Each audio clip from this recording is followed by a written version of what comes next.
Good morning.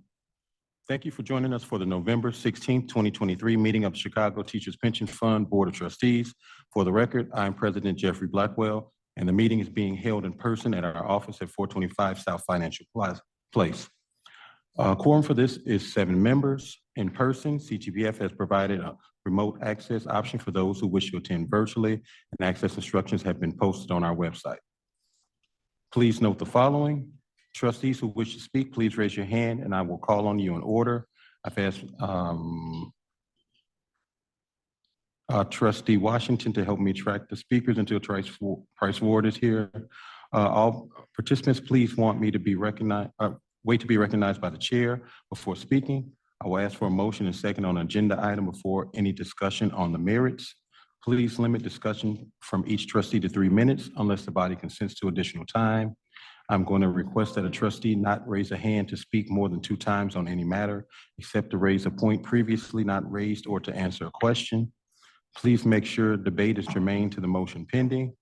I will entertain a motion with due respect for the length of the debate to close or limit debate to a period certain. I'm going to ask board counsel to assist me by pointing out if any of the adopted standing rules of debate are not being followed. Please be respectful of each other and allow a frank and full discussion, but in an efficient manner. Our agenda calls for us to go into executive session. We will suspend our Zoom meeting and ask non-attendees to leave the room while we are in executive session. Please monitor the meeting online to determine when we are back in open session. For our staff and trustees to focus on the business of the meeting, we will not respond to messages from the public sent using the Zoom chat feature. If you have questions, please forward them to memberservices@ctpf.org. We will now call for public participation, if there's any. We have Tina Padilla on Zoom. I'm sorry. Tina Padilla on Zoom. Okay. Excuse me, President Blackwell, real quick, do we have our timekeeper, Sky timer? So to keep time. Thank you.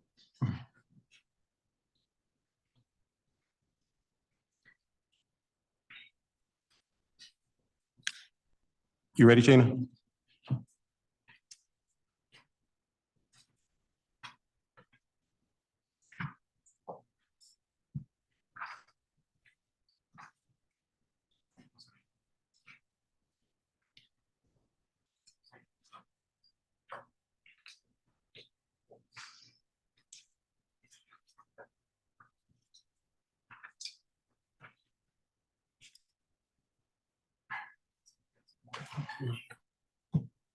Tina, are you there?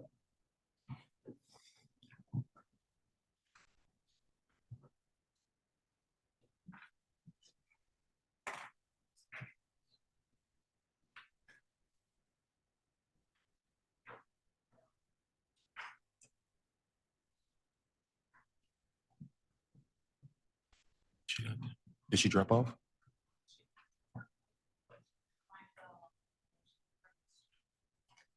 Oh, okay. She's the only speaker? Okay. Okay, that takes us to, we don't have anyone participating remotely? No. Okay. That takes us to approval of today's timed agenda and fixed adjournment. I'd like to entertain a motion for approval of today's timed agenda and fixed time for adjournment. Just question, did we take the roll call yet, or did I miss that? No, we did not. I skipped that. I'm moving too fast. I apologize. Roll call. Thank you, Carolyn. Trustee Blackwell.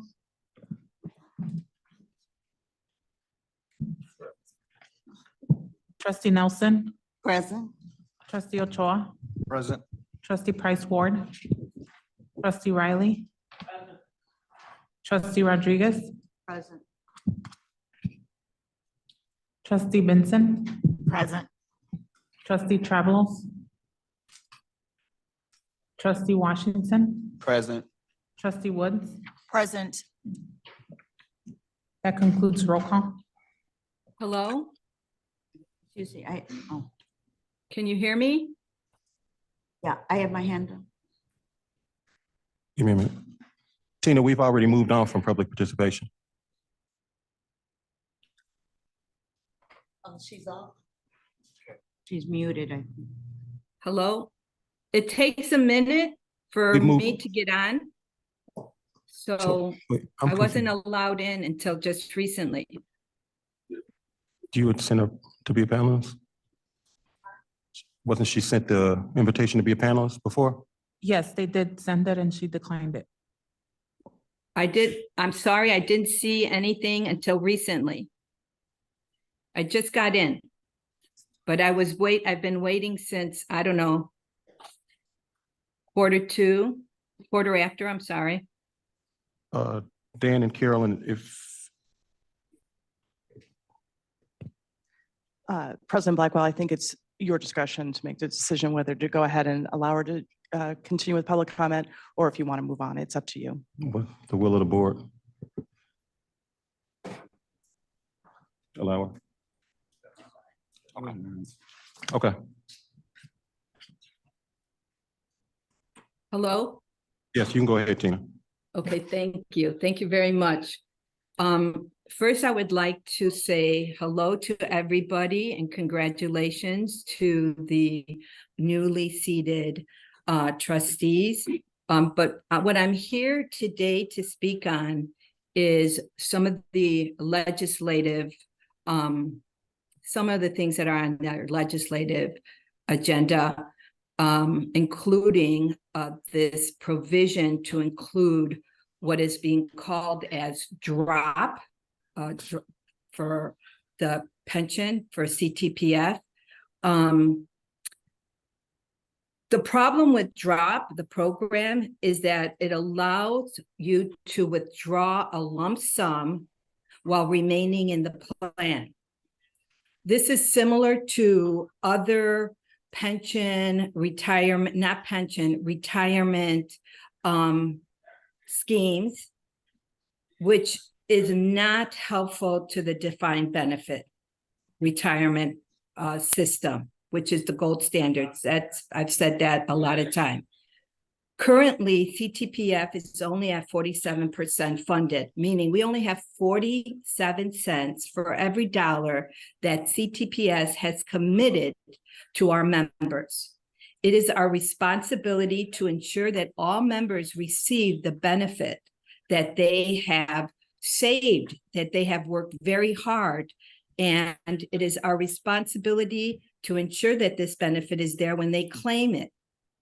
The reason for the low funding ratio is due to deceptive practices, such as the word holiday, which is being used to undermine defined benefit plans. Defined benefit plans currently are under attack. We all know that. And the drop option seems to be a part of this kind of trend. The book Retirement Heist: How Companies Plundered Profits from the Nest Eggs of American Workers explain how hundreds of billions of dollars in retirement benefits, which were intended for millions of hardworking people, were diverted to corporate coffers, stakeholders, you name it. We need to learn from these mistakes and work to make sure that CTPF is restored and that all the members who, when they're ready to claim this benefit, our beneficiaries, when they're ready to claim this benefit, it's there for them. And our retirement savings are not diminished or at any, messed with in any way. This is the gold standard. This is the best way for hardworking teachers who don't have the time to be working on knowing what to invest in and all, the drill.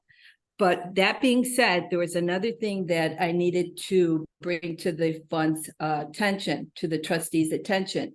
Using the word holiday, I shouldn't use that word. That was your time, Tina. That was your Okay. time. All right, I will send you just real quick. Helen Ramirez Odell, which was one of the people who started the pension advocacy group with me and other concerned members, came and spoke in public participation in August with a resolution that we no longer use the word holiday. This word has caused a lot of problems, and I'll just resend it. I'm not going to take any more of your time. Thank you very much for this opportunity to speak. I apologize for the technical difficulty. Have a beautiful meeting. Goodbye. Thank you. Thank you, Gina. Thanks, Carolyn. I didn't realize I went past roll call. So now that takes us to, I think previously Trustee Washington made the motion to approve the timed agenda, and Trustee Riley seconded.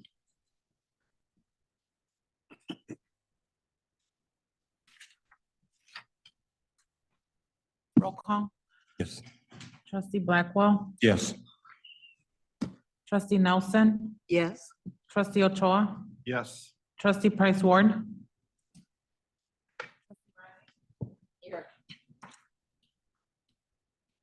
Trustee Rodriguez. No. Trustee Benson, Yes. trustee Washington, Yes.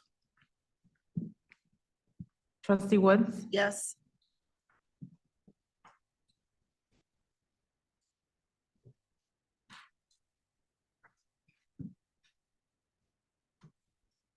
Okay, that takes us to item 5, the report on the I have my election hand committee. up. I'm sorry. Just for information for the attorney, because just as our new member trustee who will be sitting on here is not seated because she hasn't been sworn in, are the retirees who are here, do we still vote even though we haven't been sworn in yet? Because officially, are we already? Right, you continue to hold the position from your prior election. Okay, just want to make sure. Thank you. That takes us to 5, report on the election committee. That'll be handled by Trustee Washington. Thank you, President Blackwell. For the record, I am Trustee Quentin S. Washington, Chair of the Election Committee. This fall, CTPF held 2 elections. One to elect 2 teacher trustees who will serve 3-year terms from 2023 through 2026, and another to elect 3 pensioner trustees who will serve a 2-year term from 2023 through 2025. There were 5 certified candidates for 2 positions in the teacher trustee election, and 4 certified candidates for 3 positions in the pensioner trustee election. Voting for teachers was conducted online, and pensioners had the option of voting online or with a paper ballot. Voting opened October 16, 2023, and concluded on November 3rd, 2023 at 5 p.m. Survey and ballot systems, our election agent provided the certified election results, which state that Paula S. Barajas and Tammy F. Vinson received the highest vote totals and were elected teacher trustees. Lois Nelson, Mary Sharon Riley, and Maria Rodriguez received the highest vote totals and were elected pensioner trustees. Certified election results have been posted on our website, and congratulations to our trustees. I also want to thank outgoing trustee Philip Weiss for his service to the fund and all the candidates who ran for election in trustee positions. We appreciate your willingness to serve and your dedication to the fund and its members. At this time, our recently elected trustees will take their oath of office. Our board counsel, Carolyn Clifford, will administer the oaths, and the oaths have been provided to each trustee and will be put up on the screen for our audience to view. Attorney Clifford, you can please assist us. I'm sorry. Thank you. I mean, Yes, trustee Rodriguez. In the recent election, we had the groups of trustees standing up as a group because we have the 3 retirees, or we can all stand by because we're so spread out and the camera usually does not follow over on this end of the table. That seems like a nice idea. Okay. So do all the newly Yes, elected we trustees? can join trustee Riley, if it's okay, trustee Nelson. And we could invite our new elected trustee up there as well? Yeah, and our new trustee as well. We'll gather over Yeah. by, Get sworn in. You did? Okay, well, I'll send you the photo where we've done You know, it different. I'm not making this up. Okay, that's fine. All right. Will it cover all of us? Because that's been a problem. We'll do a photo at lunchtime if everybody.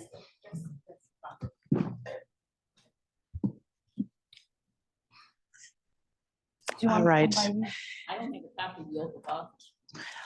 None of us. Someone have a copy Oh, it's to in the- provide it's to in the trustee packet. Riley?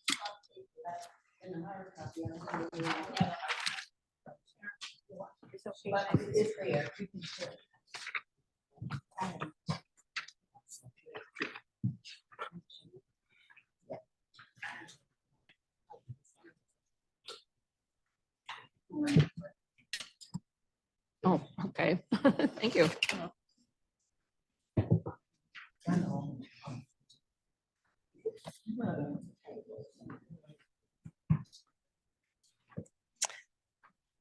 All right, does everyone have a copy of the oath of office now in front of them? All right. So I'm going to begin by asking you to raise your right hands. We're going to read the oath together. You have it in front of you, so I would ask you in unison to read the oath of office, inserting your names. I, Mary Sharon Riley, do solemnly swear that I will support the Constitution of the United States and the Constitution of the State of Illinois, and that I will faithfully discharge the duties of the office of trustee of the public school teachers pension and retirement fund of Chicago, according to the best of my ability. Thank you, everyone. Thank you, everyone, and congratulations. You will be sent or will receive a DocuSign document, and your signed oaths will be included in the record of this meeting. Who do we submit it to? It'll be a DocuSign document, so whoever sends it to you, and maybe Lupe will return it to you as. You just sent it. So this time, I'm going to turn the meeting back over to President Blackwell. Gail?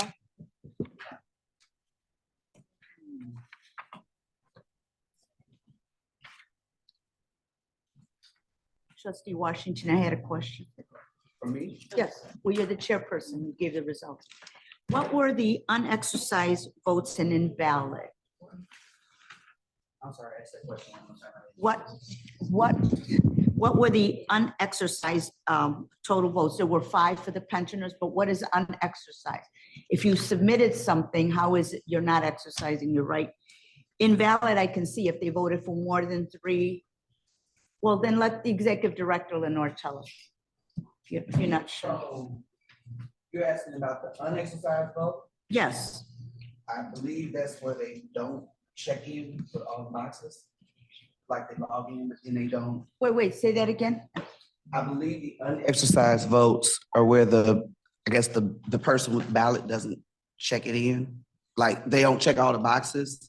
They Or don't what have have to you? check all the boxes. They can vote up to 3, but not mandatory to vote for 3. Yes, but then that means it's blank. No, They- it's not. No, what I'm saying is the unexercised vote means that they open the ballot, but it's blank. Oh, they never vote. Okay, you said if they didn't vote for all 3, you said 3. Yes, They didn't vote at all. right. Okay, thank you. Thank you, Gwen. Thank you, Carolyn. Our next item of business is item 7, the organization of the board. We'll first take up the elections of officers and standing committee chairpersons. Since our bylaws do not prescribe a method of electing officers, I will ask for a motion on the method of the election of the officers and standing committee chairs. Do I have a motion to conduct the election by slate? So move. Motion was made by trustee Washington, and seconded by trustee Vincent to conduct the election by slate. Roll call. Trustee Barajas? Trustee Blackwell? Yes. Trustee Nelson? Yes. Trustee Ochoa? Yes. Trustee Riley? Yes. Trustee Rodriguez? No. Trustee Vincent? Yes. Trustee Washington? Yes. Trustee Woods? Yes. Thank you. Okay.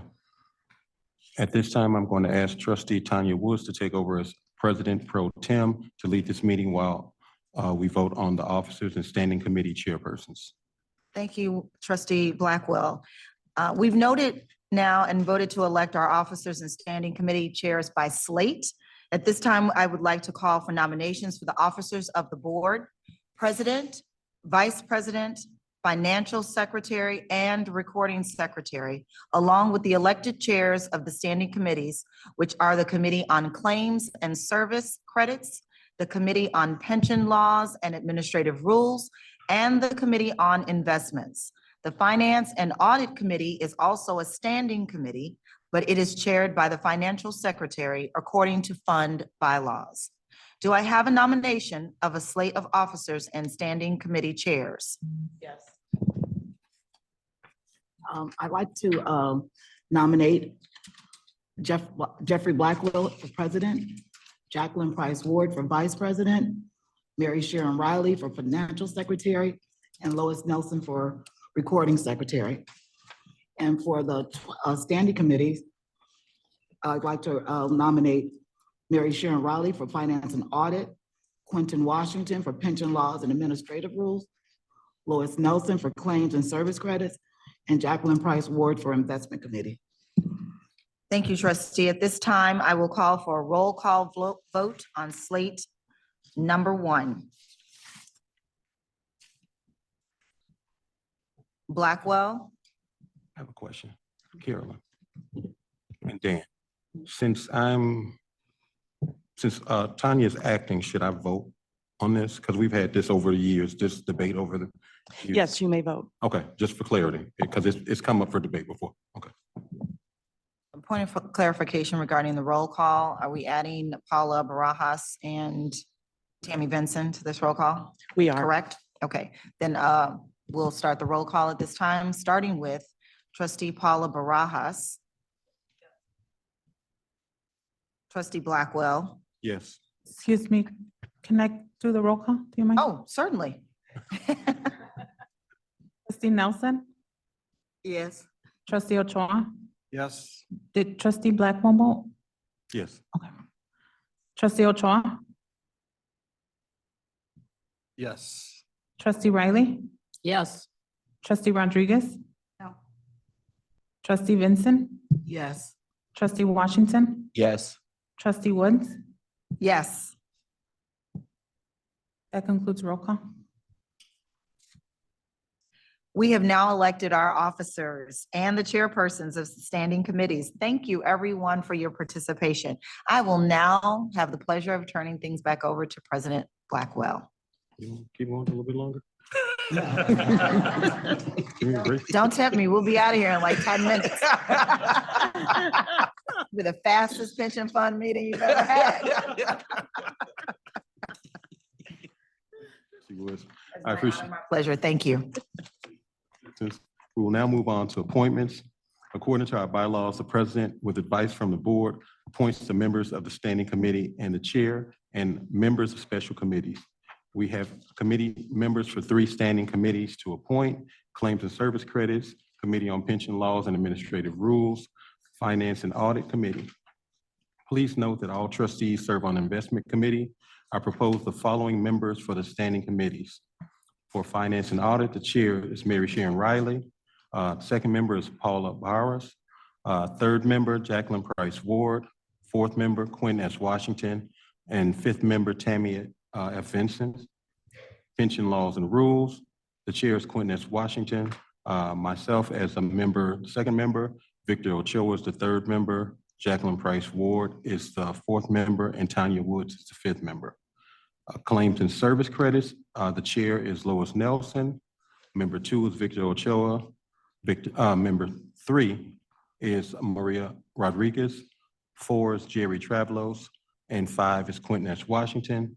And the Investment Committee, Jacqueline Price Ward is the chair, and it is a committee of the whole. Do the members here listed consent to serving on these standing committees? Yes. Yes, yes. Yes. Thank you.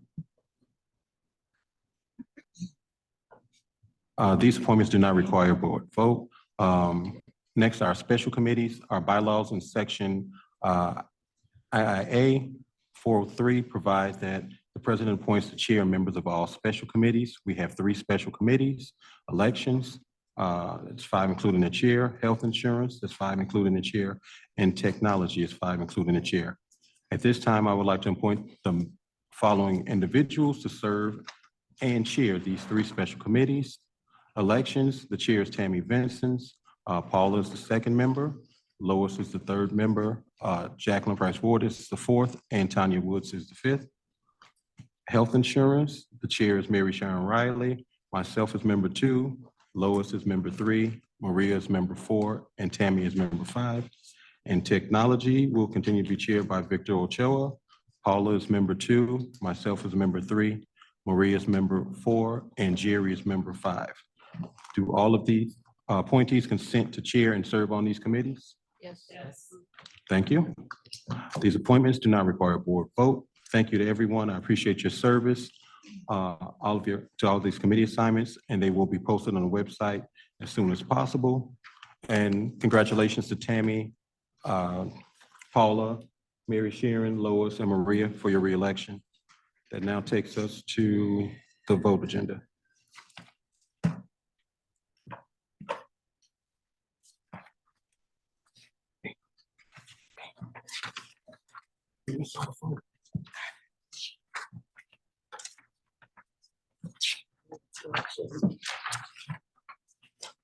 Okay, hold on. I don't have the vote agenda here, so I gotta pull it up. Board docs.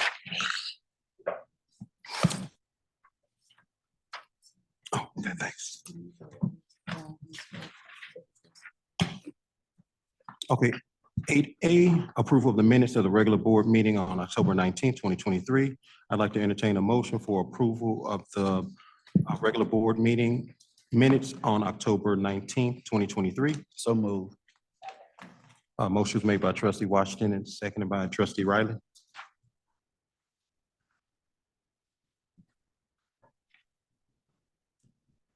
Roll call, trustee Barajas. Abstain. Trustee Blackwell, Yes. trustee Nelson, Yes. trustee Ochoa, Yes. trustee Price Ward, Yes. trustee Riley, Yes. trustee Rodriguez, No, I wasn't here for part of the meeting. I was at. trustee Vincent, Yes. trustee Washington, Yes. trustee Woods. Yes. Thank you. Thank you. 8B, approval of the 2024 board meeting schedule. I'd like to entertain a motion for approval of the 2024 board meeting schedule. So moved. Second. I don't know who's first. I heard motion made by trustee Washington. Who was first? Tammy or Nick? Okay, seconded by Mary Sharon. And Carlton, you want to speak to that? So good morning, and again, congratulations to our re-elected and newly elected trustees. The 2024 calendar is on the screen.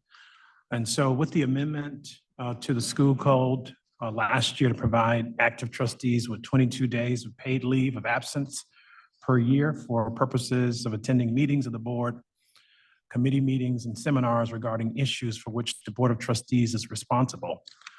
The board and committee meeting schedule for 2024 includes 18 days for board and committee meetings, with 10 days in the 2023-24 school year and 8 to begin the 2024-25 school year. The schedule, Mr. President, recognizes the importance of minimizing disruptions to active teacher schedules and strikes a balance between fulfilling the board's responsibilities as fiduciaries with their instructional time in the classroom with students. And with that, we recommend board approval. Question. Trustee Barajas, Yes. trustee Blackwell, Yes. trustee Nelson, Yes. trustee Ochoa, Yes. trustee Price Ward, Yes. trustee Riley, Yes. trustee Rodriguez, I couldn't hear the motion. I'm sorry. There's an echo. motion to approve the 2024 board and committee schedule, meeting schedule. Yes. Trustee Vincent, Yes. trustee Washington, Yes. trustee Woods. Yes. Thank you. Thank you. Thank you, Carl.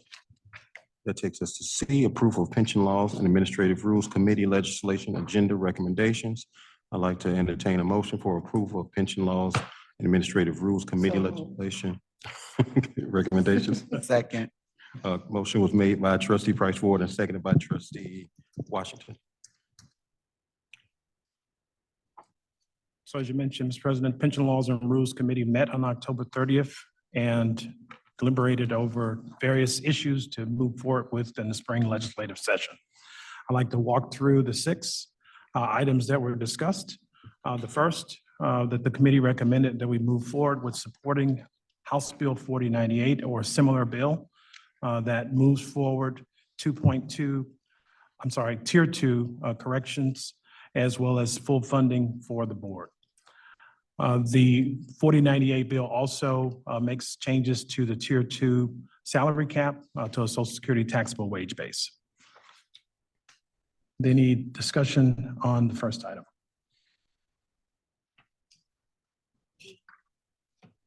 Recommendation to support the provisions, I'm sorry, microphone. And to support the provisions of 4098, we are, on behalf of CPS, certainly in support of the spirit of the bill, but certainly would like to see more information on it. Are you gonna, Executive Director, take it item by item and then take discussion, or are we entertaining discussion over the entire agenda? Item by item. Okay, those are all my comments for item number 1. Okay. For item 2, the committee recommends that the full board consider a motion to direct staff to pursue amendments to the Open Meetings Act to provide for remote meetings at the discretion of the organization or to support future legislation that's brought forward that aligns with the fund's priorities.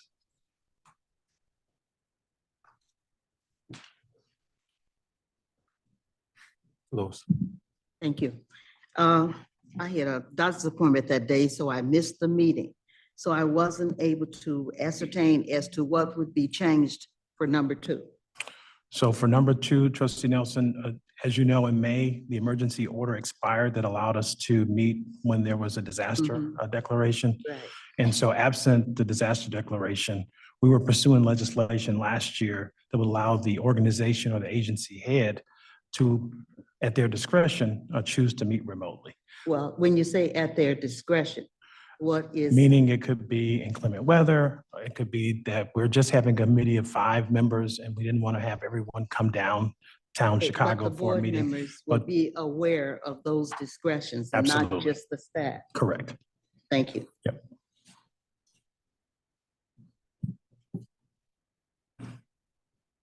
Just for clarity, because I think the motion made it seem as though we're gonna vote on all of them. We're doing them separate. We will. We'll vote on all of them. I just wanted to give people. Oh, okay. Just making sure. So item 3, that's on the, I'm sorry. oh, I'm sorry. That's okay. I just wanted to just generally say, I think it's a great provision to support. And from my plain reading of the Open Meetings Act, there shouldn't be any objection. So I think this would allow the greatest flexibility for all the trustees. Thank you. I agree.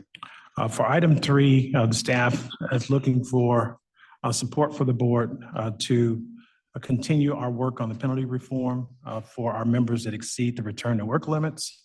It did not advance in the fall veto session, and so we intend to move forward with that in spring session. All right, item 4, the committee recommends that the full board consider a motion to direct staff and lobbyists to pursue legislation that would clarify the language around the Tier 2 benefit formula for automatic annual increases in survivor pensions. The current language does not distinguish between a survivor benefit automatic increase for a spouse or child survivor benefit. And so staff is looking for clarification as to whether the automatic annual increase is a 3% compounded conda on the Tier 1 or the Tier 2 cost of living adjustment. I think that if I am understanding this correctly, the Tier 2 is addressed in the HB 4098 as well. And so, generally speaking, it's our opinion that it's a great initiative to support and a good pension policy to have. And if that's indeed the plain reading that the survivor benefits increases without any, detriment, then it seems like a sound policy to have. Thank you. Item 5, the committee recommends that the full board consider a motion to direct staff and lobbyists to pursue new legislation that would amend the school code to allow a CTPF intercept of state funds for uncollected pension obligations. And narrowly, what we're looking for there is a solution when our charter schools are delinquent in their contributions to the fund, to have an intercept either at the CPS level or the state level that will allow those contributions to be directed to CTPF for payment. And that again would only be when those contributions are delinquent. And we haven't defined the language, but we're thinking at least 6 months or more before we would exercise the intercept. Well, so this is where it gets good, right? My understanding of the language is that essentially this would allow any funds that would be coming to the pension fund to be intercepted before in order to pay those delinquent bills. And so obviously that could be of great detriment to CPS, provided that if someone who does have a delinquent bill decides they just don't want to pay it. And then that could, set a cascade of actions after that we wouldn't want to have. I'm particularly sensitive to the fact that we do have, litigation and complaints that are still pending and are always at issue when, like with any delinquent bill, if you have to file a judgment and then have to go after your money. And so certainly we don't want to see the fund, disrupted in any way, but to have this intercept, that would be something we would definitely have to explore other options and would be vehemently opposed to that intercept. Trustee Woods. It's okay. Question Yeah. for you about that. So would that position still be the same if CPS were, say that for the example, the intercept, but you all were intercepting the funds that's going directly to that school to plug that hole versus you all holding the bag for, because I think what I heard you say, and correct me if I'm wrong, but it sounds like I heard you say CPS's concern is that they would be left holding the bag for that, which would be a detriment to the district. And so my question is, would CPS be opposed to, if they're the ones that's doing the intercept, take it from the funds that's intercept the monies that's going directly to the charter versus, so that way it's not impacting CPS's bag per se, but the charters.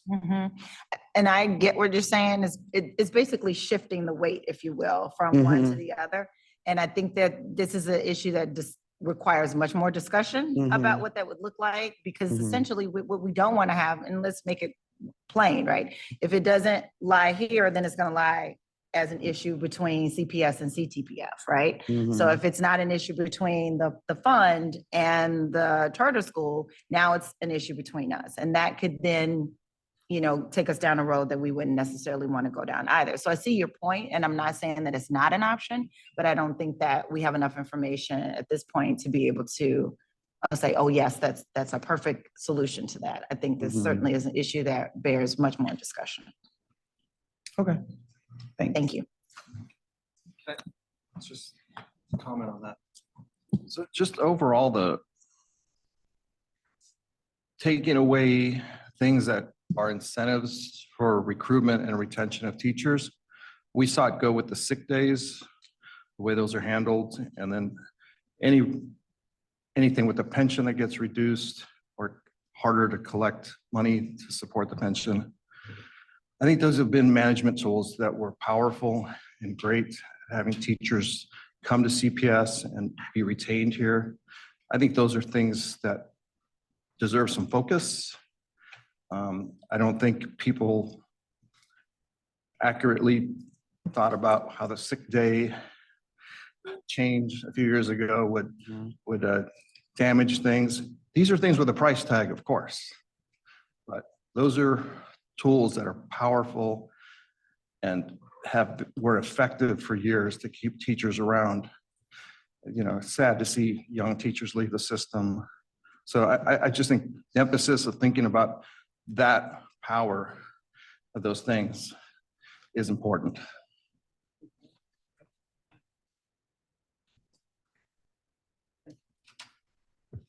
Also, there is the impact of what it costs this fund to do the audits, retrieve the funding. So I would like that to be in the record that we must take that into consideration. We spend a lot of money trying to get money that they know should be coming to us. And that was the reason for this intercept, that we're at our wits' end with this. So I hope that we can be able to come to some type of a conclusion. I do understand everything you said, and but something has to be done. So maybe we can come to some type of conclusion. Thank you. I keep thinking about urban prep as one example of a school that is featured in the news all the time and how wonderful they are, but they're not paying their bills to us. And that's not fair, at all. How do we remedy that? I mean, they're using the money for their programs, probably, at least I hope, but nonetheless, they have to pay their bills. Understandably so. I think all those are extremely valid points. And from my understanding of what I've read, the majority of the charters appear to make their obligations, right? So we are probably talking about a handful of bad actors, but that the monetary value that's associated with the number of bad actors is significant enough for us to be having this discussion. I think further to that point, there are probably some other mechanisms that I think, as Trustee Ochoa talked about, management-wise, that we might be able to put in place some ways that our systems can work together to start to potentially identify, ring some bells or raise some flags long before it gets to that point.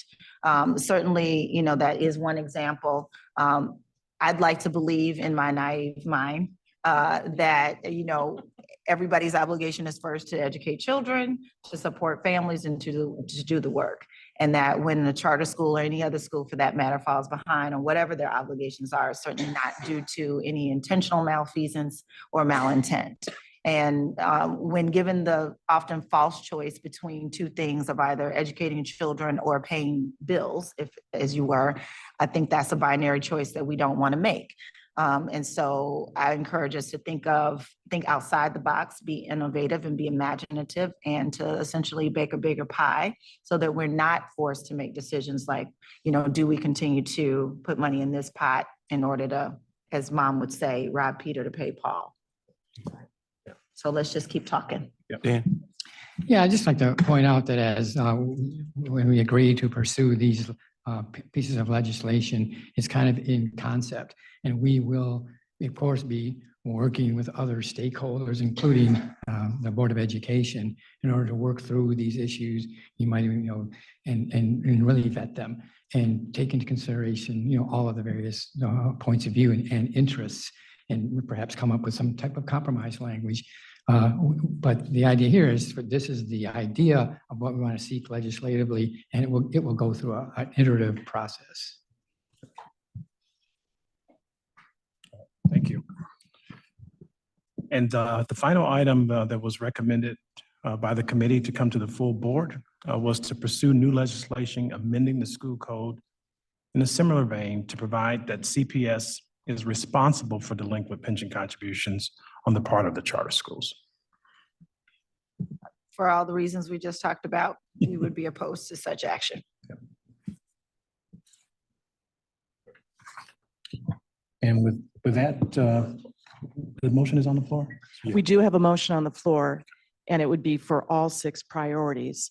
And just for clarity, Trustee Woods, are you asking for those to be taken one at a time? Or are you I have no satisfied? preference. I'm satisfied with this an agenda. Okay. Trustee Barajas? Yes. Trustee Blackwell? Yes. Trustee Nelson? Abstain since they're all together. Trustee Ochoa? Yes.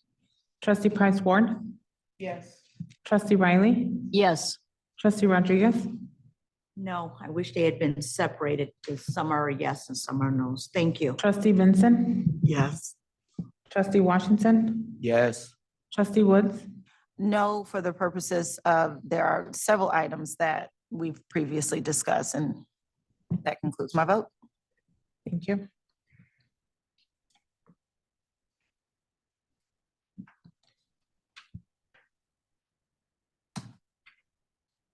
What's the count to see?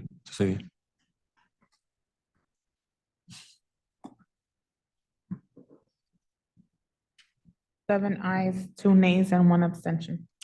Thank you. And it takes us to D, approval of investment committee recommendation on fixed income structure and implementation. I'd like to entertain a motion for approval of investment committee recommendation on fixed income structure and implementation. So move. Is there a second? Motion was made by trustee Price Ward, seconded by trustee Riley. Morning, Fernando. Good morning, President Blackwell and trustees. And before I begin, I'd like to congratulate our new elected trustee as well as our 4 newly or re-elected trustees. So on to the issue. Is So- your mic, your mic? Pardon me? Okay. Okay. Yeah, so we can hear you clearly. Thanks. So please recall at the October 24th, 2023 Investment Committee meeting, Callan came in with a review of the fixed income structure. And just as background for our newly elected trustee, earlier this year, the fund reviewed and approved a new target allocation. The key features are essentially we reduced our allocation to international equity, increased allocation to fixed income, as well as the target for private equity on a temporary basis, given the over allocation to that asset class, and introduced private credit to the tune of 3%. And so over the year, we have come in with a review of international equity. We've also presented a plan for how to introduce private credit into the program. And the third one that we recently conducted was this fixed income review. And the key feature of that review was to essentially take us back to closer to the target allocation, because we're at a low point with our fixed income. So it's going to be a big move. In addition, we are switching a little bit in terms of the core to core plus mix from 60-40 to 40-60 to take advantage of the increase in interest rates in the current environment. And finally, as a result, the investment committee also approved a search for a core manager.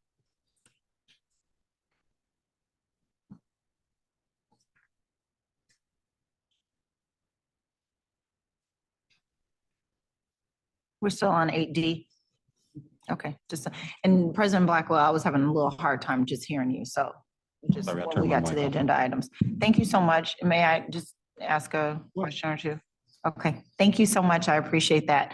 I understand the need to obviously maximize wherever we can. It seems to me, in my understanding and research about what the implications of the private credit, can you just kind of, I don't know, break down for all of us what the risks are and like why now as opposed to before, and how this, what appears to be a riskier proposition, benefit us in the long run? With respect to private credit or fixed income? Private credit. Private credit, Yeah. okay. So private credit, I think one of the big selling points to private credit these days is the fact that banks are not lending to the tune that they were lending in the previous or in the past. And so a lot of that activity has switched over onto the private markets. And along with that, the increase in rates, the spread at which they're able to lend is so much greater. Some of the current funds out there are seeing returns in the mid-teens because of these two factors. And so we believe that, again, given the move in the rates and given the lack of activity by the banks, it's an opportune time to invest in some of these private credit managers that are specialized in lending direct to companies, or whether it's sponsor backed, or they're also niche opportunities. But we are about to undertake that RFP, And when it's time to actually bring in the finalists, you'll be able to see kind of what specifically they'll invest in. The way we've also structured it, it's designed so that 80% of our investments will be in what we call evergreen. So we'll be able to, after the first 3 years of the investment period, submit, if we want our money back, we can start to submit a redemption versus a longer term lockup in some of these, what we call drawdown funds. And again, the other 20% will be more in the drawdown funds, where we will try and identify either special opportunities or nichier segments of private credit that could also provide higher return. But again, essentially, it's the reason why now is opportunities, because the higher rates, and also the fact that banks are just not lending, and so a different group of people are now taking advantage of it that the banks used to do in the past. So in my really simple way of understanding that sounds more risky in some ways. And, if there is an entity that can't get a traditional loan and then they go to this other market, let's just say if I were in the residential market, that would be a homeowner or a potential homeowner that can't go to Chase, say for instance, and get an A-paper loan. So they go someplace else and get it. And usually why that happens is because they are a credit risk, a higher risk. So it seems like it's riskier for us, and maybe that's just far too rudimentary of an understanding, but that's why I'm relying on you as the expert to help me. Why aren't banks lending? It's primarily because of regulation. The Fed has essentially tightened what they're allowed to do because of what's happened in the past. They've gotten too big, and the Fed just doesn't want them to undertake some of these parts of the business that they think could put their deposits at risk. So essentially, if you look at their balance sheets, they have these very safe deposits, but they also take some of the more kind of riskier activities. They don't want that commingled, essentially. And so they'd say, hey, we'd rather you just focus on your main business so that you don't put yourself at risk, and then you don't have a run on the bank. A run on the bank creates structural problems, and it could take down the whole economy.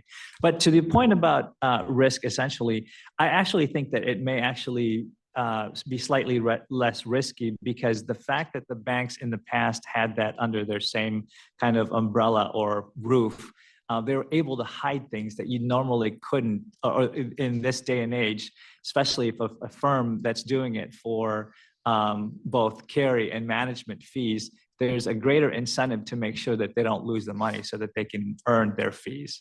So in that sense, I think that it could actually be less risky from that standpoint. And they actually hire even more specialists to work out through some of these issues, because they certainly don't want to write these off. They want them to really fully work out. What's our past experience with private equity? In private equity, so it's different from private credit. Sorry. But private credit, we do have a little bit of experience. We have one woman-owned firm, if I'm correct, somewhere right, it's Turning Rock. We've seen high single digits to low double-digit returns. They are more of a low to middle market lender. And the experience so far has been pretty positive, to the tune that I think last year we re-upped with them for another 10 million. What is their firm? Pardon me, Trustee What's the Rao? name of the firm? Turning Rock. Oh, okay. Lois. We discussed this at the last meeting, and prior to that meeting, I had gone to a conference on my own dime. Okay, at any rate, and at that conference, it was I went because they were discussing private credit, and I found that it's extremely risky, and some entities have had problems because of that. And with our funding being so low, at the last meeting, I discussed the fact that perhaps that's something we may not consider right now. But I see that it's already in our allocation. So perhaps we could see what was taken out in order to add that 3% for private credit. I'd like to see a before allocation and a now allocation, if that would be possible. Sure. I'm looking at 26 and I see the one that's present. Original, okay, target allocation, and then the new, but it doesn't show where that 3% came from. Yeah, so again, we lowered international equity from 30.5% to 20.5%. So that's a 10% difference. About 3% went to fixed income. So that leaves about 7. Another 3 went to private equity because we're over allocated in that. And so we can't really, unless we go out to the secondary market to sell our interest, it's not something that we can move down overnight. So that accounts for another 3. That leaves roughly about 3 to 4, and that's the remainder. But what I'm asking is, okay, we were coming out of some of the fossil fuels, et cetera. So is that where the extra came from or whatever? Oh, I see what you're saying. Potentially. So we will be coming back to you with finalists for the international equity search, and some of those managers may have a more ESG focus. And so they will actually, if we end up selecting an ESG focused manager, you'll see a reduction in fossil fuel exposure. The other thing also is, I'll offer this up as a preview at the December 1st, First Friday, we'll be coming in with kind of a little bit more insight into what we actually own, who are the biggest culprits in our portfolio in terms of our fossil fuel holdings. And we've invited 2 managers to come in with their offerings as to how to address fossil fuel holdings. Thank you. Mr. Vincent, I have a quick question. Sure. In what way do you think this is related to when the banks have been playing bad actors in 2008 and quantitative easing, and how they have not been in the private credit sector and have not been helping average Americans? Is there some relation there? There is, yes, exactly right. So that's why the Fed has put in place a much stricter regulations into what they can do, because again, a lot of them grew too large and just became too significant to go under, so that the Fed severely curtailed what they can hold on their balance sheets. So when you say they grew too large, did that hit the average American, or where were the bonuses going? I can't speak specifically. I don't recall.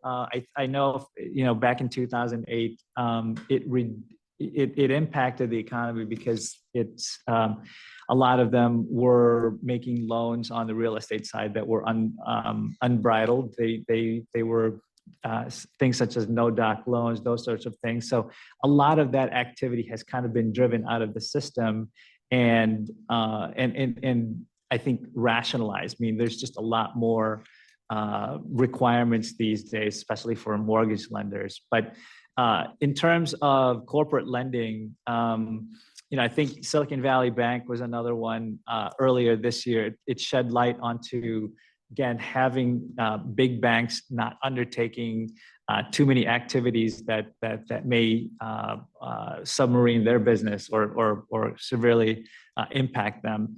So that's why this industry has now kind of mushroomed.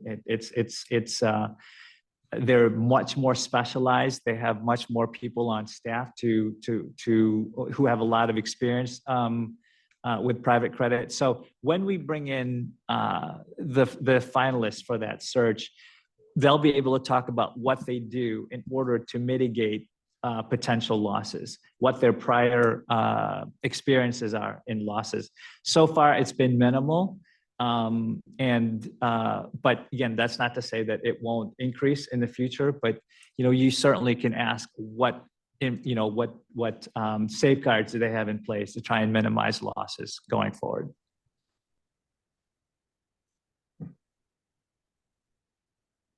More questions?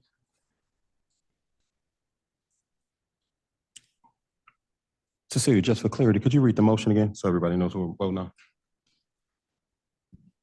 Approval of investment committee recommendation on fixed income structure and implementation.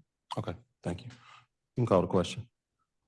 Trustee Barajas, Yes. trustee Blackwell, Yes. trustee Nelson, No. trustee Ochoa, Yes. trustee Price Ward, Yes. trustee Riley, Yes. trustee Rodriguez, No. trustee Benz,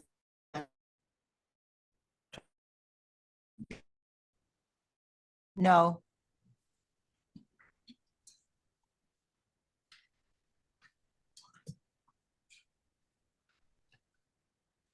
seven ayes, 3 nays. Okay, thank you. Can you repeat the vote? I'm sorry. 7 ayes, 3 nays. And it takes us to E, approval of investment and asset allocation policy revisions. I'd like to entertain a motion for approval of investment and asset allocation policy revisions. So Second. Motion was made by trustee Price Ward, seconded by trustee Washington. That's you, Fernando. So again, what I summarized earlier about the new target allocation, this is just to make sure that our investment policy statement and asset allocation policy reflects the new target asset allocation as we start to undertake a lot of these searches and move towards that new target allocation. We just want to make sure that our investment policy statement, as well as, again, other policies that show what our target asset allocation is updated to reflect those. A conversation held in tandem with AD to some extent. It would have probably been our preference to see more go to fixed income. Our plain read is that some of these other classes are just more risky. And so I can see from the chart that these other sections, those funds were diverted to help us fund the private credit. So just generally putting those two together, you know, it just seems like a much riskier proposition, so. Duly noted. More questions? Call the question. Trustee Barajas? Yes. Yes. Trustee Blackwell, Yes. trustee Nelson, No, until, you know, we get to the end. trustee Ochoa, Yes. trustee Price Ward, Yes. trustee Riley, Yes. trustee Rodriguez, No. trustee Benson, Yes. trustee Washington, Yes. trustee Woods, No. 7 ayes, 3 nays. Thank you. That takes How many us names? I'm sorry. 3. through F. Could you tell me, I missed one item last time. Did you vote no or yes? Trustee Woods, Okay, I have Woods, myself, trustee Nelson, and I couldn't hear trustee Barajas. She said yes or no. Yes. Yes, okay, thank you. That takes us to F, approval of proxy policy revisions. I'd like to entertain a motion for approval of proxy policy revisions. So moved.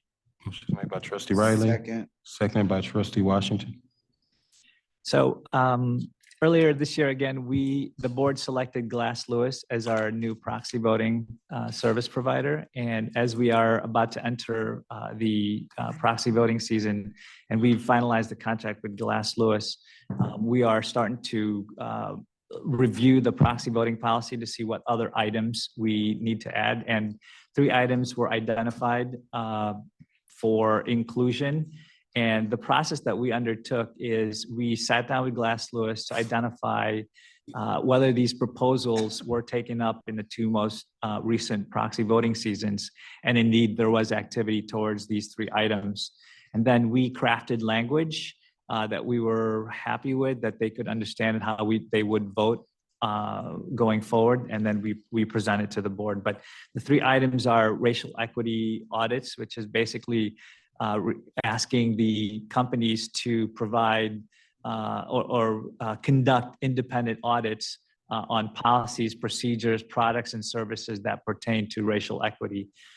The second is diversity, equity, and inclusion disclosures, which is pretty straightforward. And finally, the freedom of association, which is essentially the right to unionize and enter into collective bargaining.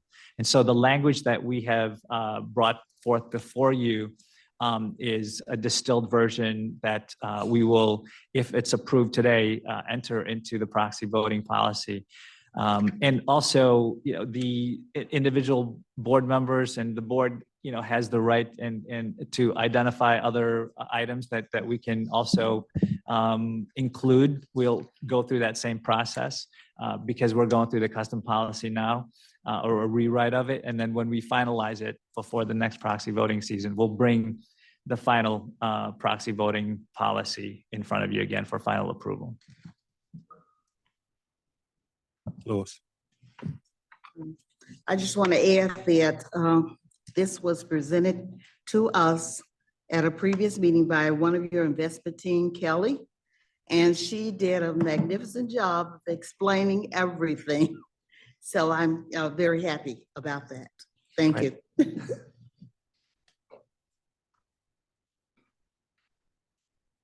No other questions? Trustee Barajas, Yes. trustee Blackwell, Yes. trustee Nelson, Yes. trustee Ochoa, Yes. trustee Price Ward, Yes. trustee Riley, Yes. trustee Rodriguez, Yes. trustee Vincent, Yes. trustee Washington, Yes. trustee Woods, Yes.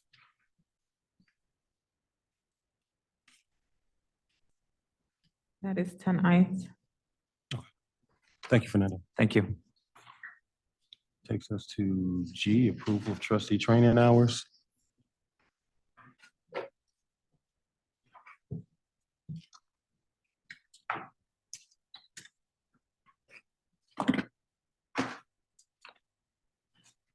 Morning, Gail. Morning.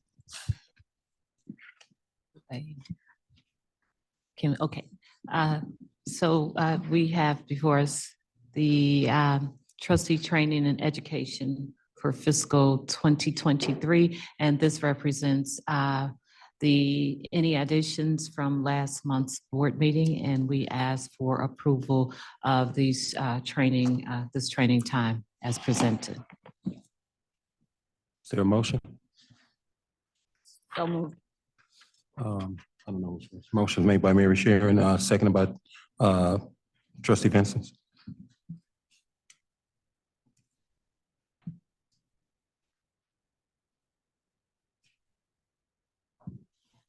Trustee Barajas, Yes. trustee Blackwell, Yes. trustee Nelson, Yes. trustee Ochoa, Yes. trustee Price Ward, Yes. trustee Riley, Yes. trustee Rodriguez, Yes. trustee Vincent, Yes. trustee Washington, Yes. trustee Woods, Yes. 10 ayes. Thank you. And I also just wanted to note that on the spreadsheet indicates the number of training hours per trustee. So if you've completed the training, thank you very much. If you've done 8 or more, if you have not, just wanted to remind all trustees that the training requirement of 8 hours is due by the end of this year, December 31st. So please note that, and if we can be of assistance in helping you to obtain training hours, please let us know. Thank you. Gail. And on that note, as Gail notes, if you're looking for some training that is free and that is online, the Illinois Municipal League provides 16 hours of free training through Eastern Illinois University for pension trustees. It's a little bit aimed at Article 3 and 4 funds, the firefighters and police officers, but certainly topics that are also relevant to your work as well. So that's an easy way if you need to get caught up or complete what you need to do before the end of the year. And I can share that link so that you have it in case you need to lean on that before the end of the year. Yes. please Trustee share that. Woods would love that. Gail, there is some training I submitted to that I do believe qualifies. I just got to figure out what it is and I'll get that to you. Okay, before great. the Okay. Thanksgiving holiday. Great. Thank great. you. Thank you. That takes us to trustee conferences. Is there anyone who has a? Takes us to H, Mhm, trustee conference. mhm. Anyone have any conferences they seek to get approved? I need a correction on one. Okay. Okay. According to the conference list, I'm down number one for a conference for 2024. And I did not take a conference in 2024 because it's not even here yet. Yeah. My conference, two conferences were one in May of 2023 and August of 2023. And trustees are allowed, according to our statute, 3 within the calendar year. And it's in the Illinois statute. So whoever took upon themselves to double dip and do the, and I know it wasn't you, Gail. Thank you. Oh, I'm sorry. I know it wasn't you. Okay. And I didn't have my mic on. Okay. To double dip and put down one for 2024, number of conferences for 2024, number one. No, I had one for 2023 in May and one for 2023 in August. And according to the Illinois statute, which we swore in today, and I'm just fanning the sheet of the agenda, that we go according to the Illinois statute. So that's putting it double. It's putting the hours for 2023 and then doubling up, putting the conference for 2024, and that is not allowable. And I would like to have that corrected. Lois, where is that? I mean, I'm looking on the online. I don't see any in 2024 for you. You don't see it at the top, number of conferences attended fiscal year 2024 to date. And there's one for me. And so it can't be the May. What? And it can't be the August, which is all I've had. So I don't like this double dipping. So I'm bringing it Oh, out I see what you're talking about. because I read the statute and I go along with the This is the statute. actual. And conferences are from January 1 until December 31st. So whoever chose to do something different, I'm bringing it to the light because I follow certain statutes. So trustee Nelson, this was a vote by the full board on our travel and expense policy to track the conferences based on how we approved the budgets for fiscal year. No, that was not exactly voted on. That was. It was. I only see one. No, we followed the statute according to You got the date conferences. when it. Because that voted means on it. that I remember we voted on it. that's one conference for 2 years. Now, that does not make sense, I think, to a lot of people. One conference for 2 years does not make sense, I think, for a lot of people. Thank you. So I think the confusion here is it's not the conference issue is not a statute issue, it's a policy issue. Our policy says that we can do 3 conferences Per a year. year. Per year. But yes, but that's also based on the fiscal year. So this is, our policy is based on the fiscal year. The state policy is based on the calendar year.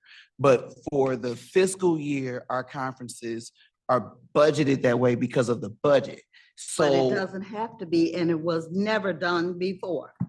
and that's happened since I've been on this board. That's why, since you've been on the board. We clarified what because it was no clarity about whether or not it was fiscal, or if my memory serves me correctly, it wasn't whether it was fiscal or calendar. We always operated, it was always done fiscally through the pension fund, but it was never clarified for sure. And then we clarified that about a year or so ago. And so, like, for example, my conferences, I went on one back in February of 23, but the one that I went in February when we were in New Orleans, I think it was Opal. That conference was on fiscal 23's budget. That was on the 22-23 budget. These conferences effective July 1st every conference that we go on from July 1st, 23 through June 30th of 24 are on 23, 24's budget. Now, it does still impact to what you're saying. It does matter that for the fiscal year, for the calendar year, it matters because we have to have 8 hours between January and December. So the way that we're doing it, the fund, and correct me if I'm wrong, but the fund's way of setting it up is for the purposes of paying for it because the fund is paying it. Our purposes are to track it to make sure that we're getting our 8 hours in between January and December.